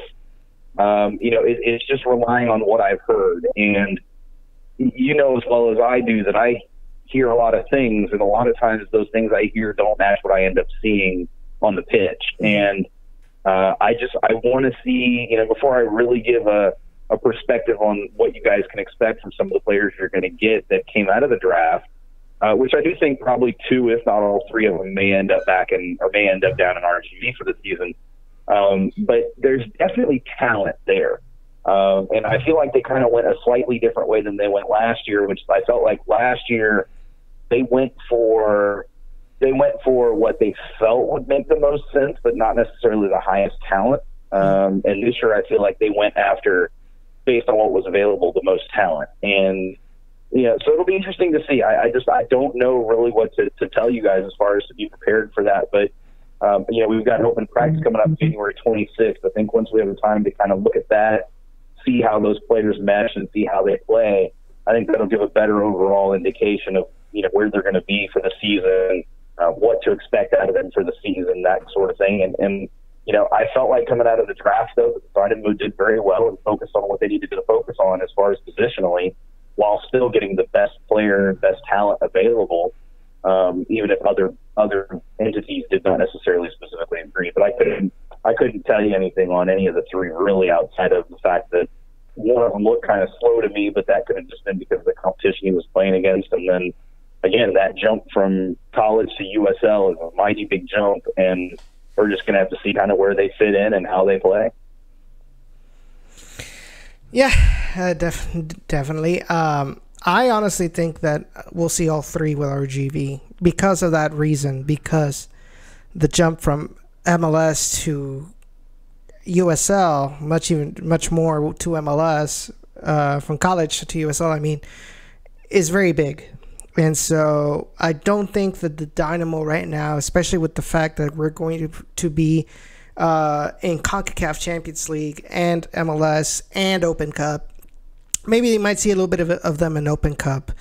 But when it comes to the actual, like, the competitions, like CONCACAF, the more prestigious, not dismissing how prestigious Open Cup is, but I think we'll see them with RGV for the most part this season. We'll see how they develop there, and hopefully they'll be a good signings for the Dynamo system for now. Anything you wanna add before we let you go, Sean? No, that's it. I shared my piece for tonight. All right. Well, Sean, thank you so much for calling us, and don't forget, guys, that Generation Orange will be coming back soon, which is our Houston Dynamo podcast. It is streamed live on our Down in the Valley channel. So be sure to keep in touch with our social media: Facebook, Gen Orange Radio, and of course with Twitter at Gen Orange Radio. We thank Sean for calling us, and you guys can continue to call us while we continue to talk about these topics. The number is right up there, 956-622-5977, if you guys want to share your opinions on any of these subjects. So going on with the next topic for tonight, I do want to talk about something that came up during the week here in Houston, and the way Glenn Davis put it, it was called Matt Jordan's 3 buckets for the Houston Dynamo. But I want to focus on the third bucket, and that is the third bucket is the players from our system. Matt Jordan, on an interview with Glenn, said he expects that in 12 to 18 months, a group will come through that will be ready to be pros at the USL level, and he's talking about the academy. That will be ready to be pros at the USL level with RGVFC, and then get sprinkled into the first team. He also talked about central defender Eric McHugh, who was recently signed, and that Marcelo Palomino is currently unaffiliated, but it is currently with the under-19 U.S. national team. But it's interesting what he's talking about, that in 12 to 18 months, from what he's seen from the Dynamo Academy, we might get a couple of players that are ready to be played in the USL, at least fight for a spot with RGVFC Toros. What do y'all think? It's kind of good that they're developing a pipeline for us to develop for them, because that way we'll know what they have been working on as far as talent-wise is shown. For example, Bryce Marion might be one of those players that could sprinkle out of our system and perhaps maybe do some damage this year. Mm-hmm.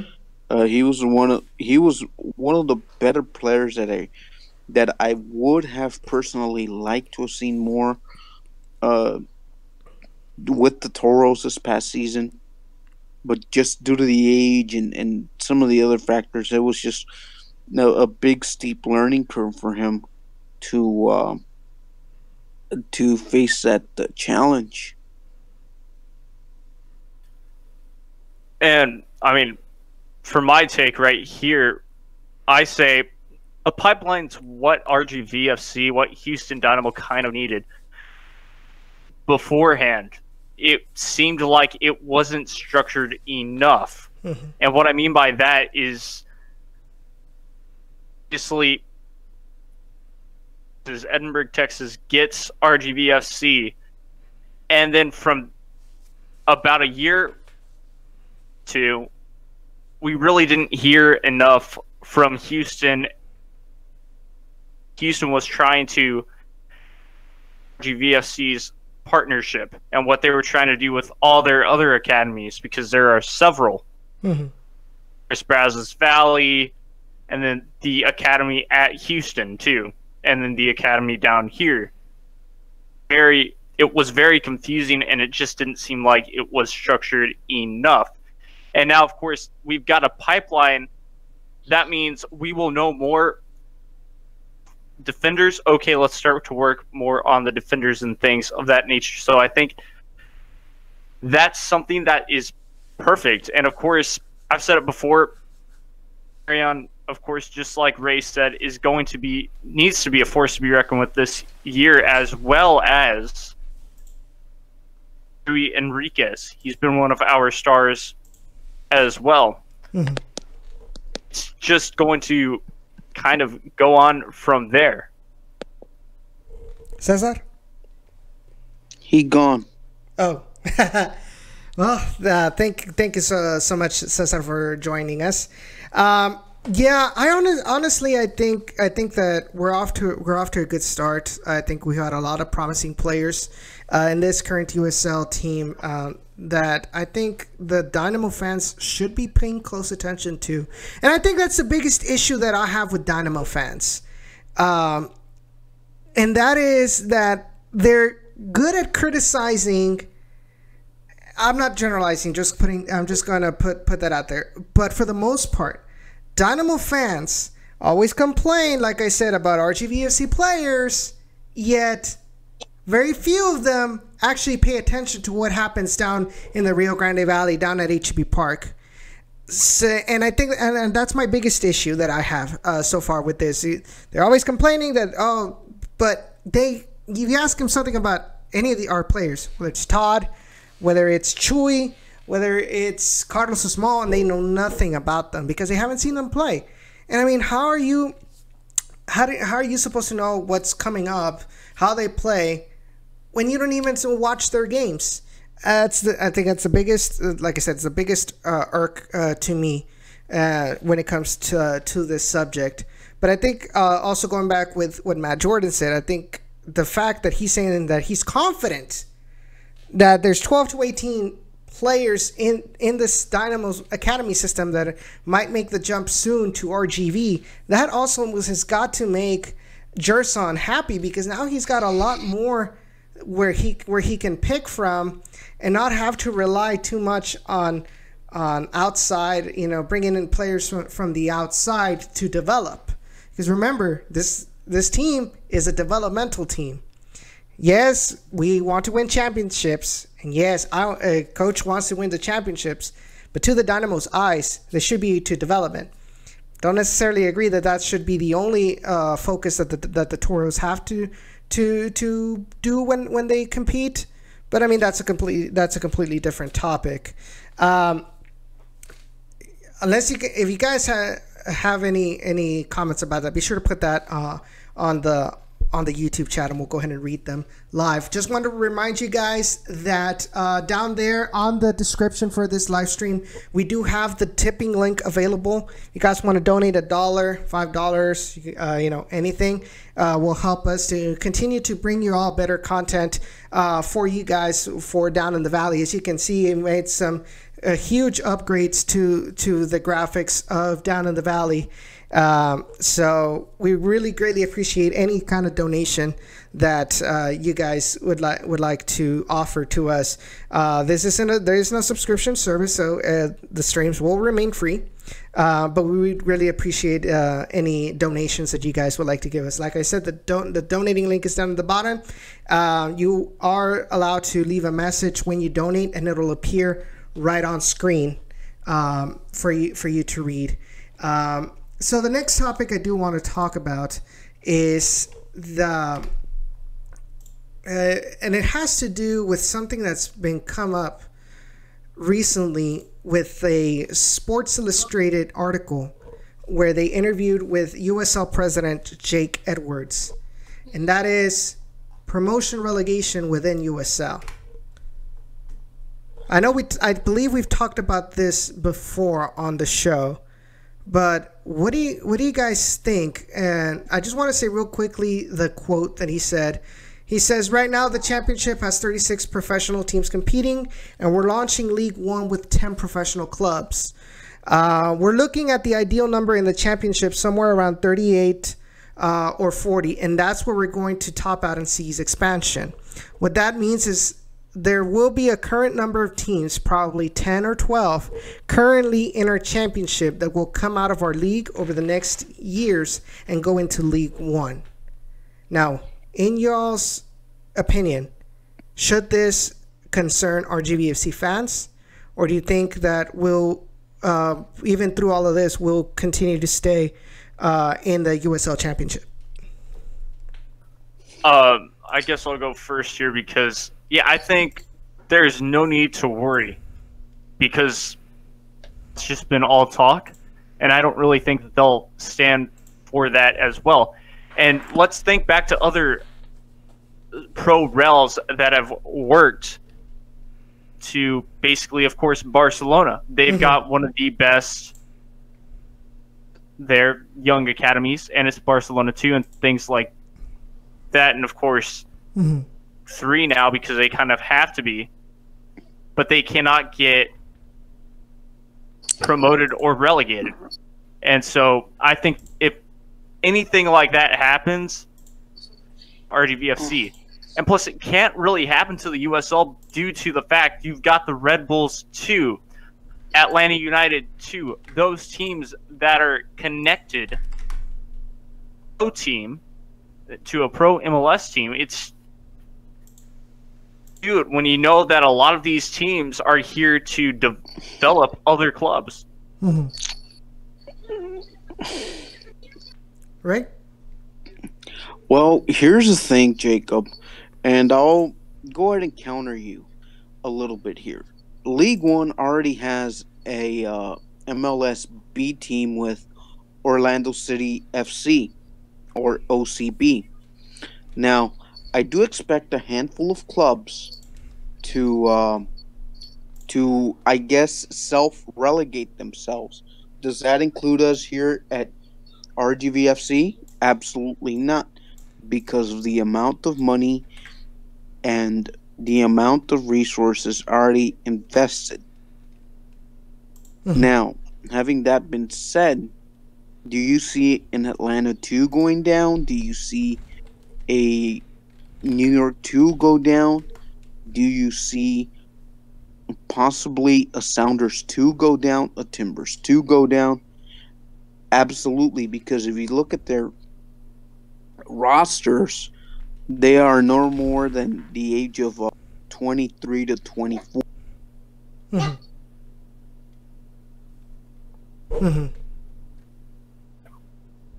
Right?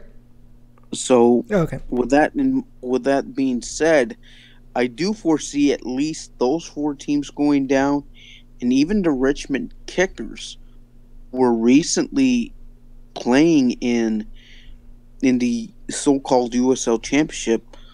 They even went down a level to cut down on the operating expenses. So there's going to be that possibility of a handful of teams from the championship being self-relegated, and you might see more teams like your Mexicos, your Austins, and your El Pasos pop up and perhaps set up shop as either a League One or a championship team down the line. Yeah. I mean, from what I've heard about RGV ownership, the ability to stay in USL Championship is not debatable. Ownership, Alonso Cantu wants his team to stay in USL Championship. They do not want to go down to League One for whatever reason, whether it's through Pro Rel, if it does happen, or self-relegating, even if the Dynamo says that they want to, RGV ownership, from what I've heard, will not take that into consideration. They will stay in League One. So I think we should kind of bury this topic with that regard, because unless some information comes up later that tells us otherwise, RGV will stay in the USL Championship. And we've got a donation by an anonymous who just tipped us $10. He says, "Palas chelas." Thank you so much. Thank you so much for that donation, whoever that was. Really greatly appreciate it. And as you can see, guys, I added so every time you tip, a GIF, an RGVFC GIF pops up along with your message, and there's a different GIF for some particular amounts. So you guys can actually check that out, just for fun. Like I said, it's not mandatory or anything, but I thought you might enjoy those RGV gifts whenever you donate. But going back to our show, we're 30 minutes away, actually 24 minutes away from 9 o'clock from the top of the hour.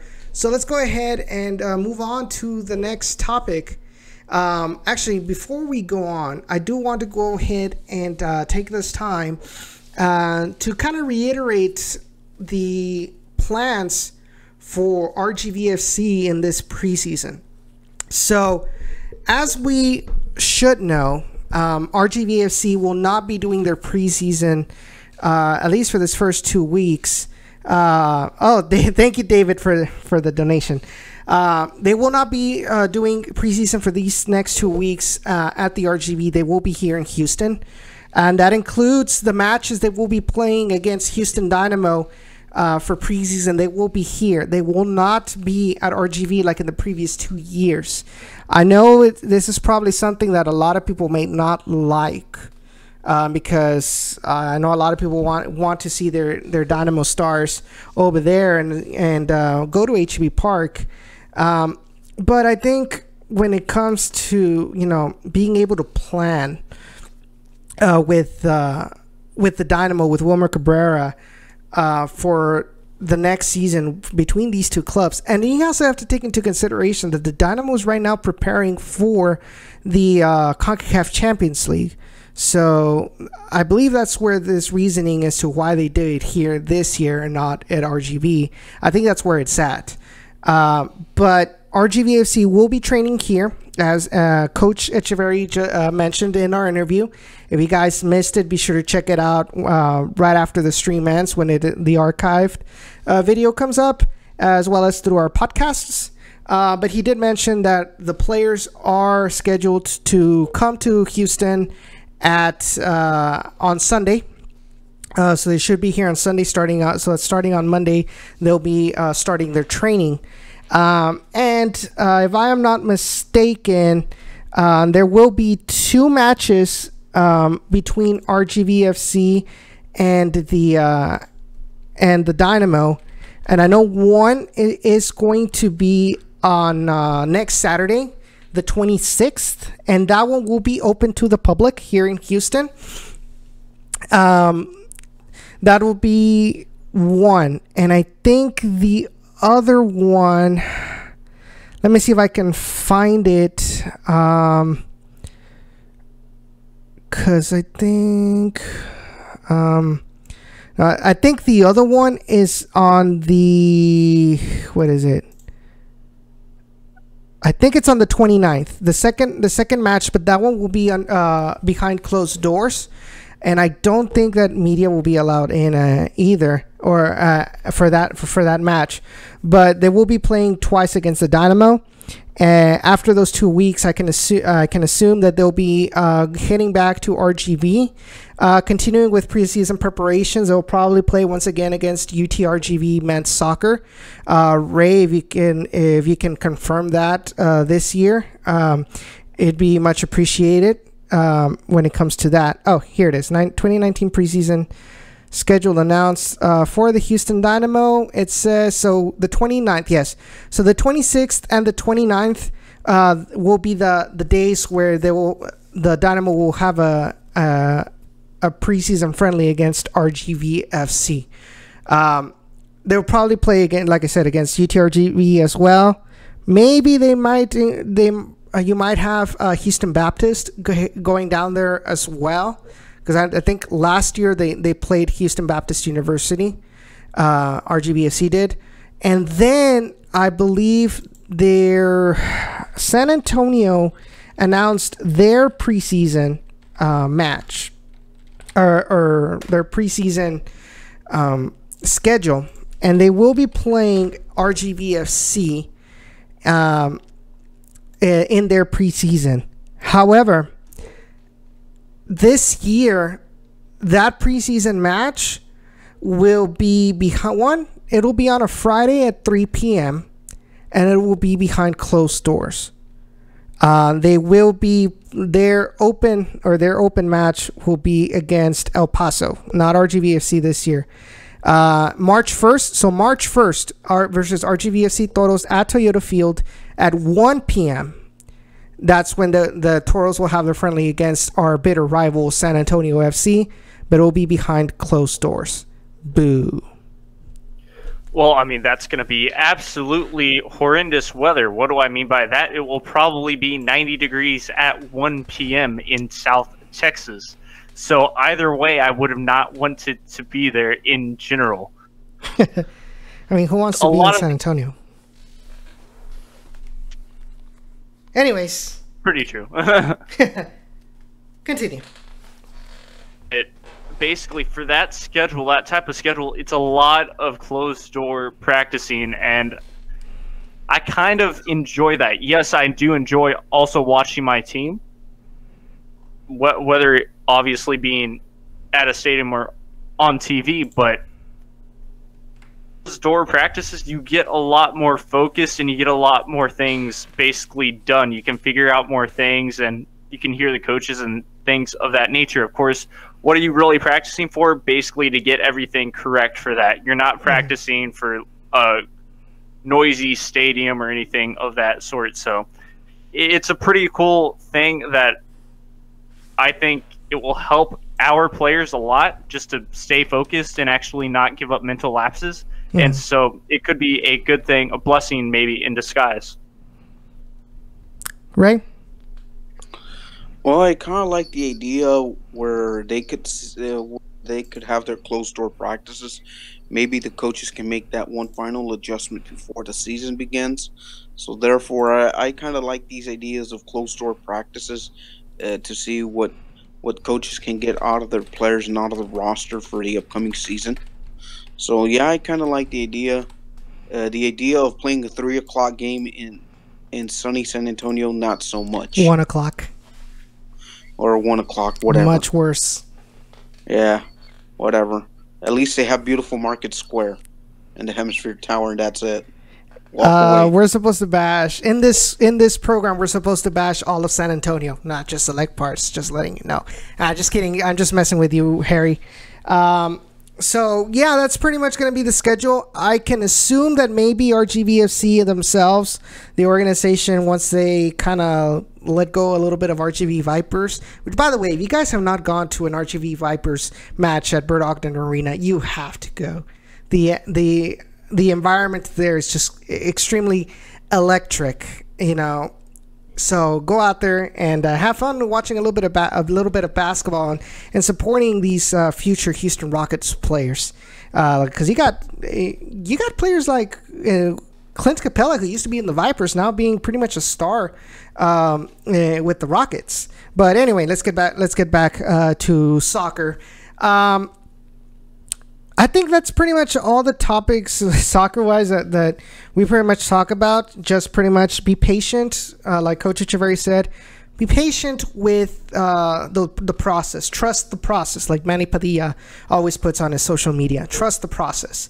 RGVFC should hopefully be releasing more info on these players that have been signed, which by the way, we did have the exclusive, so be sure to watch that interview. And I keep on saying it, but it's pretty important. A lot of exclusive information came out of that interview with Coach Echeverry that we had a little bit earlier tonight. Also, when it comes to preseason schedule, and hopefully they should have pricing for season ticket holders available very, very soon. I can only hope so. If not, I'll try to pressure them as much as I can, because I think you guys, you as RGVFC fans, you guys deserve to be informed about this team for any little thing. I know there are some things that have to be behind closed doors, like Coach Echeverry said, because of the competitive nature of roster building. But in all other things with business operations, I think it's good for the fans to know what pretty much goes on and how they can prove to give you a package on the field, off the field, that'll make it worth your money when you buy season tickets, when you go to the stadium, when you buy concessions, or when you go and buy a scarf or anything from the team store. So David, contact me on Twitter. He asked, where can I buy an RGV scarf? He says he can't find a store on the site. So there is no online store yet. They're still working on it, last I heard. However, Charlie, where's my... Oh, hold on. Sorry about that. Charlie from the Toros, Charlie Sepulveda, who is the director of retail at HB Park. So he's the manager at the team store. He gave me his information, so any of you guys that would like to buy a merchandise from the Toros, whether it's a jersey, a scarf, any little thing, be sure to contact him, and he'll go ahead. If you don't live in the Rio Grande Valley, if you live here in Houston, you live in San Antonio, you live in, I know there's somebody from Nevada actually contacted me wanting an RGV jersey. So if you guys live outside of the Rio Grande Valley, if you guys want to purchase Toros gear, be sure to contact Charlie Sepulveda. There's his information right there. Phone number 956-451-4871. Call him and tell him what you're looking for. Tell him the guys from down in the valley sent you, and he'll be more than happy to help you all out and sending to you whatever merchandise you want from the Toros. Like I said, they are working on an online store. Hopefully they'll have that very soon. Harry's like, another thing RGV and SA have in common, merch sales suck and the availability is bad. Well, I mean, not everybody is lucky enough to have Sean as their host provider once AWS gets their stuff together and gives us back our domain. But I mean, that's a completely different story. So you heard it here first, guys. Down in the RGV.com, we'll be back soon. So be sure to wait for that as well. It's down right now. It's something that's out of our control, but hopefully we'll have the website back up really soon, so we can continue to write articles, continue to provide pictures for you from the games as well. I know you guys enjoy the content. I know a lot of you guys enjoyed the wallpapers that Akianime created for us, and that includes the Chuy Enriquez, Todd Warden, and Carlos Small wallpapers. So hopefully we'll have it back really soon. David, in case you need it, I'll go ahead, contact me on Twitter. That way I can send you a picture of the card. And to anybody else as well, contact us at Down in the RGV. Send us a direct message, and I'll go ahead and give you Charlie's information, and you can get in contact with him. So our final topic for tonight, because we are 10 minutes away from the top of the hour. It went by so fast. It went by faster than today's work day for me. Oh man, it dragged so much. Let's go ahead and talk about, I wish Cesar was actually here, but let's go ahead and talk about what was y'all's best moment of 2018, whether team-wise or down in the valley wise with the episodes. We'll go ahead and start with Jacob. For me, it had to be, obviously, I guess, the first time that we played San Antonio FC this season, at home to be exact. That was probably the best, because we had that pre-game, and that was pretty epic as well. Not to mention that we had a pre-game talk for the final, or the final game of this, the final home game of the season. So both of those were fantastic. If I had to pick between one, that would be pretty hard, but I think I'd have to go with the last one because we had everything together by then. And so fun either way this past year. Ray? Oh man, so many to choose. I don't know if I could say one of these stories. Just say it. Just say it. Just say it. The one time that that Jacob mistakenly told Cesar that, or the one time that Cesar told us one time that he had a baggage with him, and Jacob just went on a pretty epic me saving that sound effect moment. You caught moment. You got caught moment.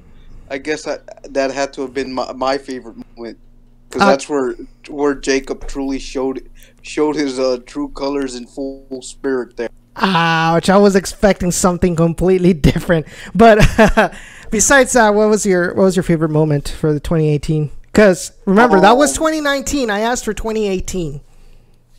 2019. No, 2018. 2018 favorite moment. Oh Jesus. Just doing the in-game tweeting, you know.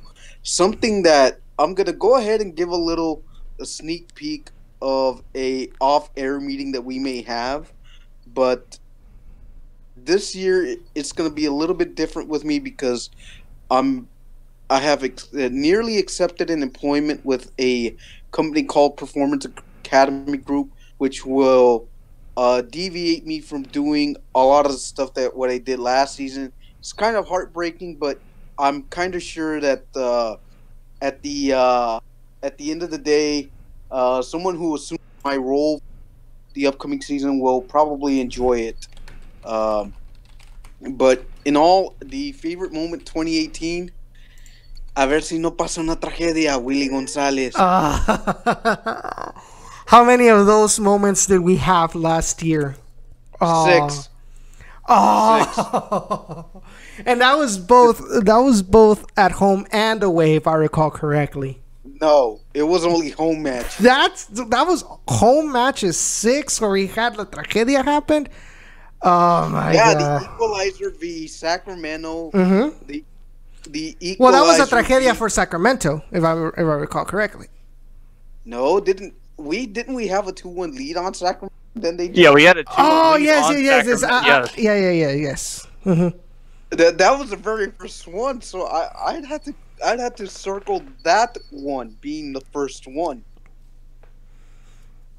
Man, that's true. You had that. You had who else did that happen with? Is it Reno?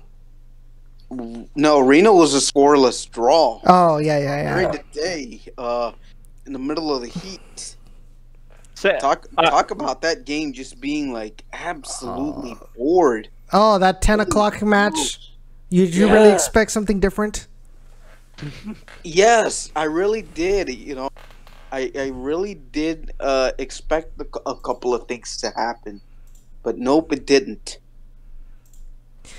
I am in South Texas, and it's still pretty freaking brutal, as in weather-wise. And then, of course, each player is going to be half awake.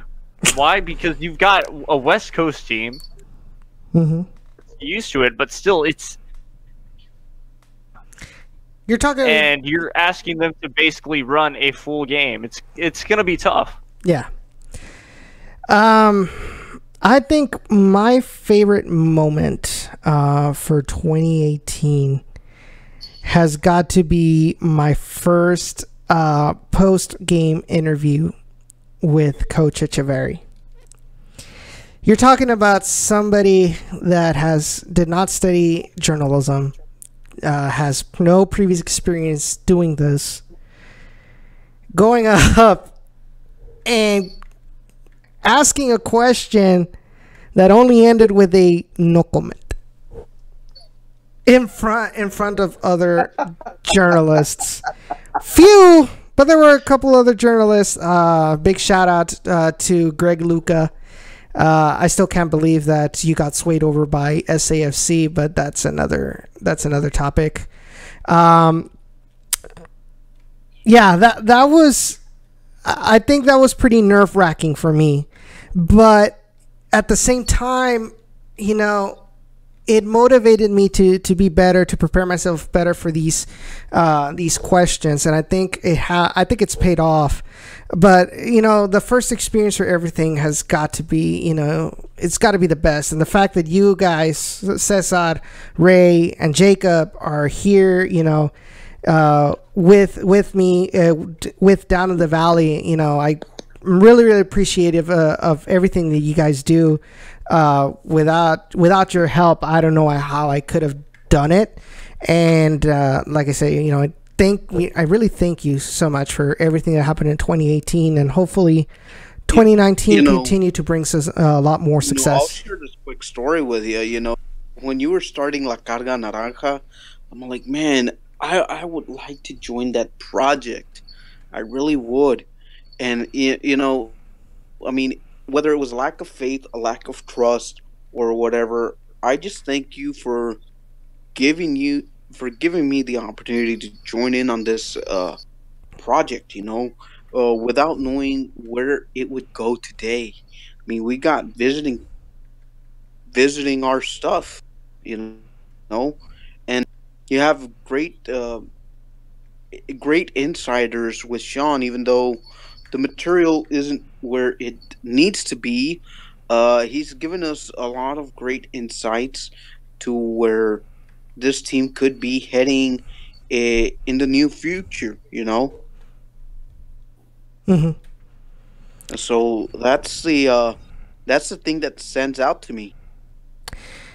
Yeah, I mean, I think we've grown so much from. So here's the funny part, and I don't know if I've told you this before, but you mentioned La Carga Naranja, and La Carga Naranja actually started out as a gag, a personal gag. So I was bored in my business management class. You're talking about a class that started at 7 p.m. So you can imagine by 8 p.m. I was like completely zoned out. And so I'm like, you know, there's nobody talking about the Toros, especially during the off season, you know.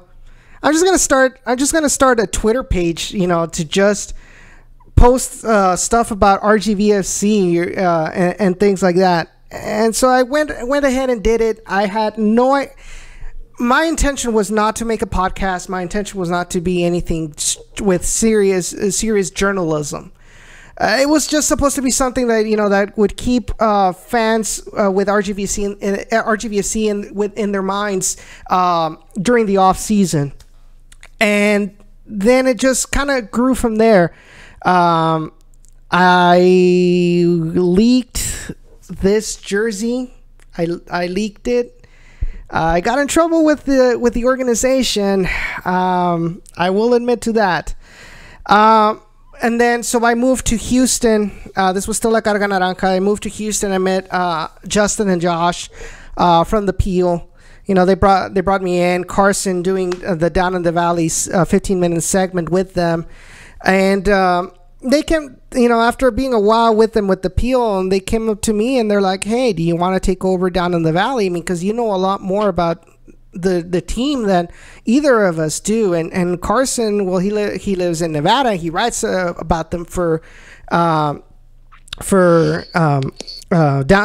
Theory. You know, but it's really nothing compared to like the hands-on experience that you have with this team. And that's when I said, oh, you know what? Yeah, I'll take it. Started, you know, it was just being by myself in 2018.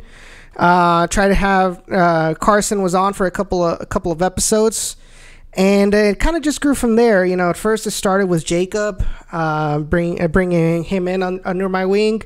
And then Rey, you as well. You I don't remember if I asked you or you volunteered, but I volunteered. I brought you along with for the ride, and then Cesar offered to take photos for the webpage. You know, I brought him in too, and from something that started as a joke, to something to this where we're starting to get a reputation within the Valley sports media and with the team itself. It just goes to show, the dedication that we've all put in, even if it's just a hobby for us, how far we've gotten and how much support we've gotten from you guys that are watching us right now, support from our families, etc. It's just great. And I feel like there's so much more that could be improved to continue to pretty much continue covering this team because we lost Greg Luca. The Monitor lost Greg Luca. He moved to the San Antonio Express. Other than that, nobody else covers this team as much. Or locally, the TV networks are never there for post-game conferences. So I think it's our duty to give this team the attention that I think it deserves. Yeah, and you're correct. And despite having our troubling issues from the beginning, I think we've done a well job to hope to continue to impress the higher ups within the organization to allow us the open doors to keep covering this team the way it needs to be covered. Mm-hmm. And like I said, my way of covering the game, it's going to change a little bit, but I'll discuss that a little bit more off the air with you guys. Yeah. As I hope we can close out this wonderful show of ours to begin the year 2019 with the Bang exclusive and with Coach Echeverry, in which I want to thank him very much for coming on and answering all of our questions for our opening show for 2019. Definitely, man. Jacob, any last words before we go?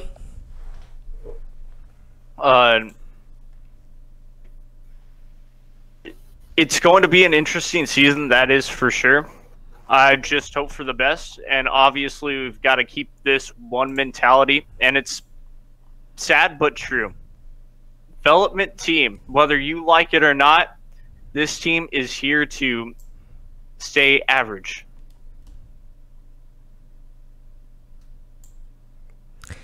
I agree. Hopefully it can develop into a championship fighting team, but we gotta have patience. Rome was not built in a day.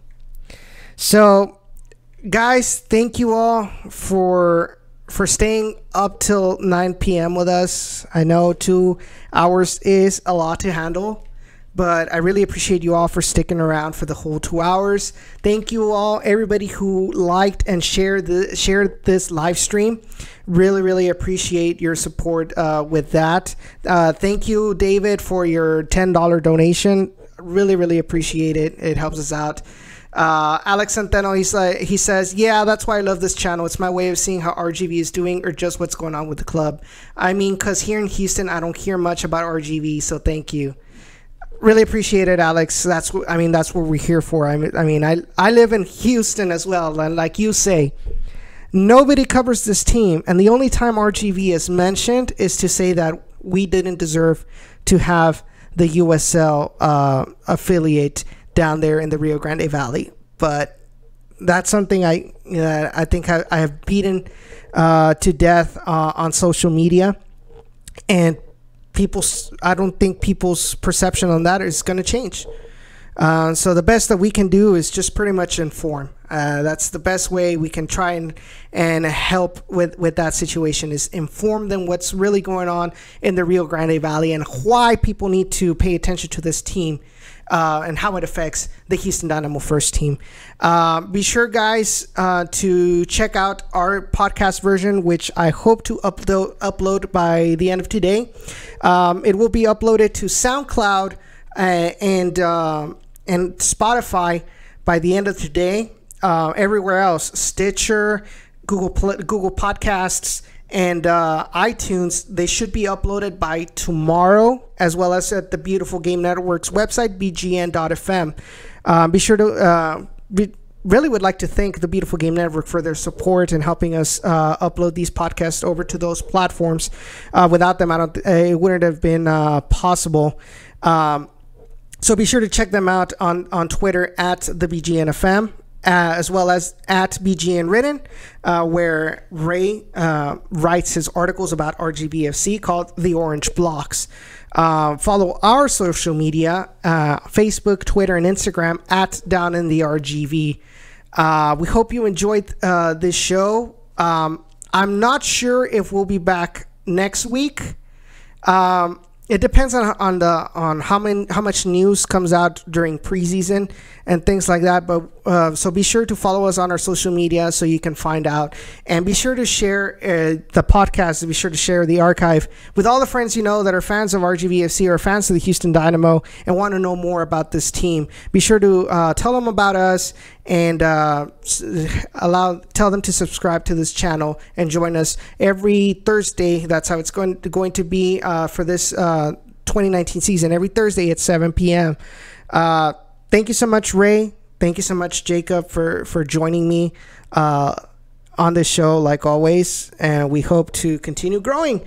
And having said this, hashtag we are toros, hashtag somos toros. Welcome to Down in the Valley. Have a good night. We'll see each other on the next one. Take care.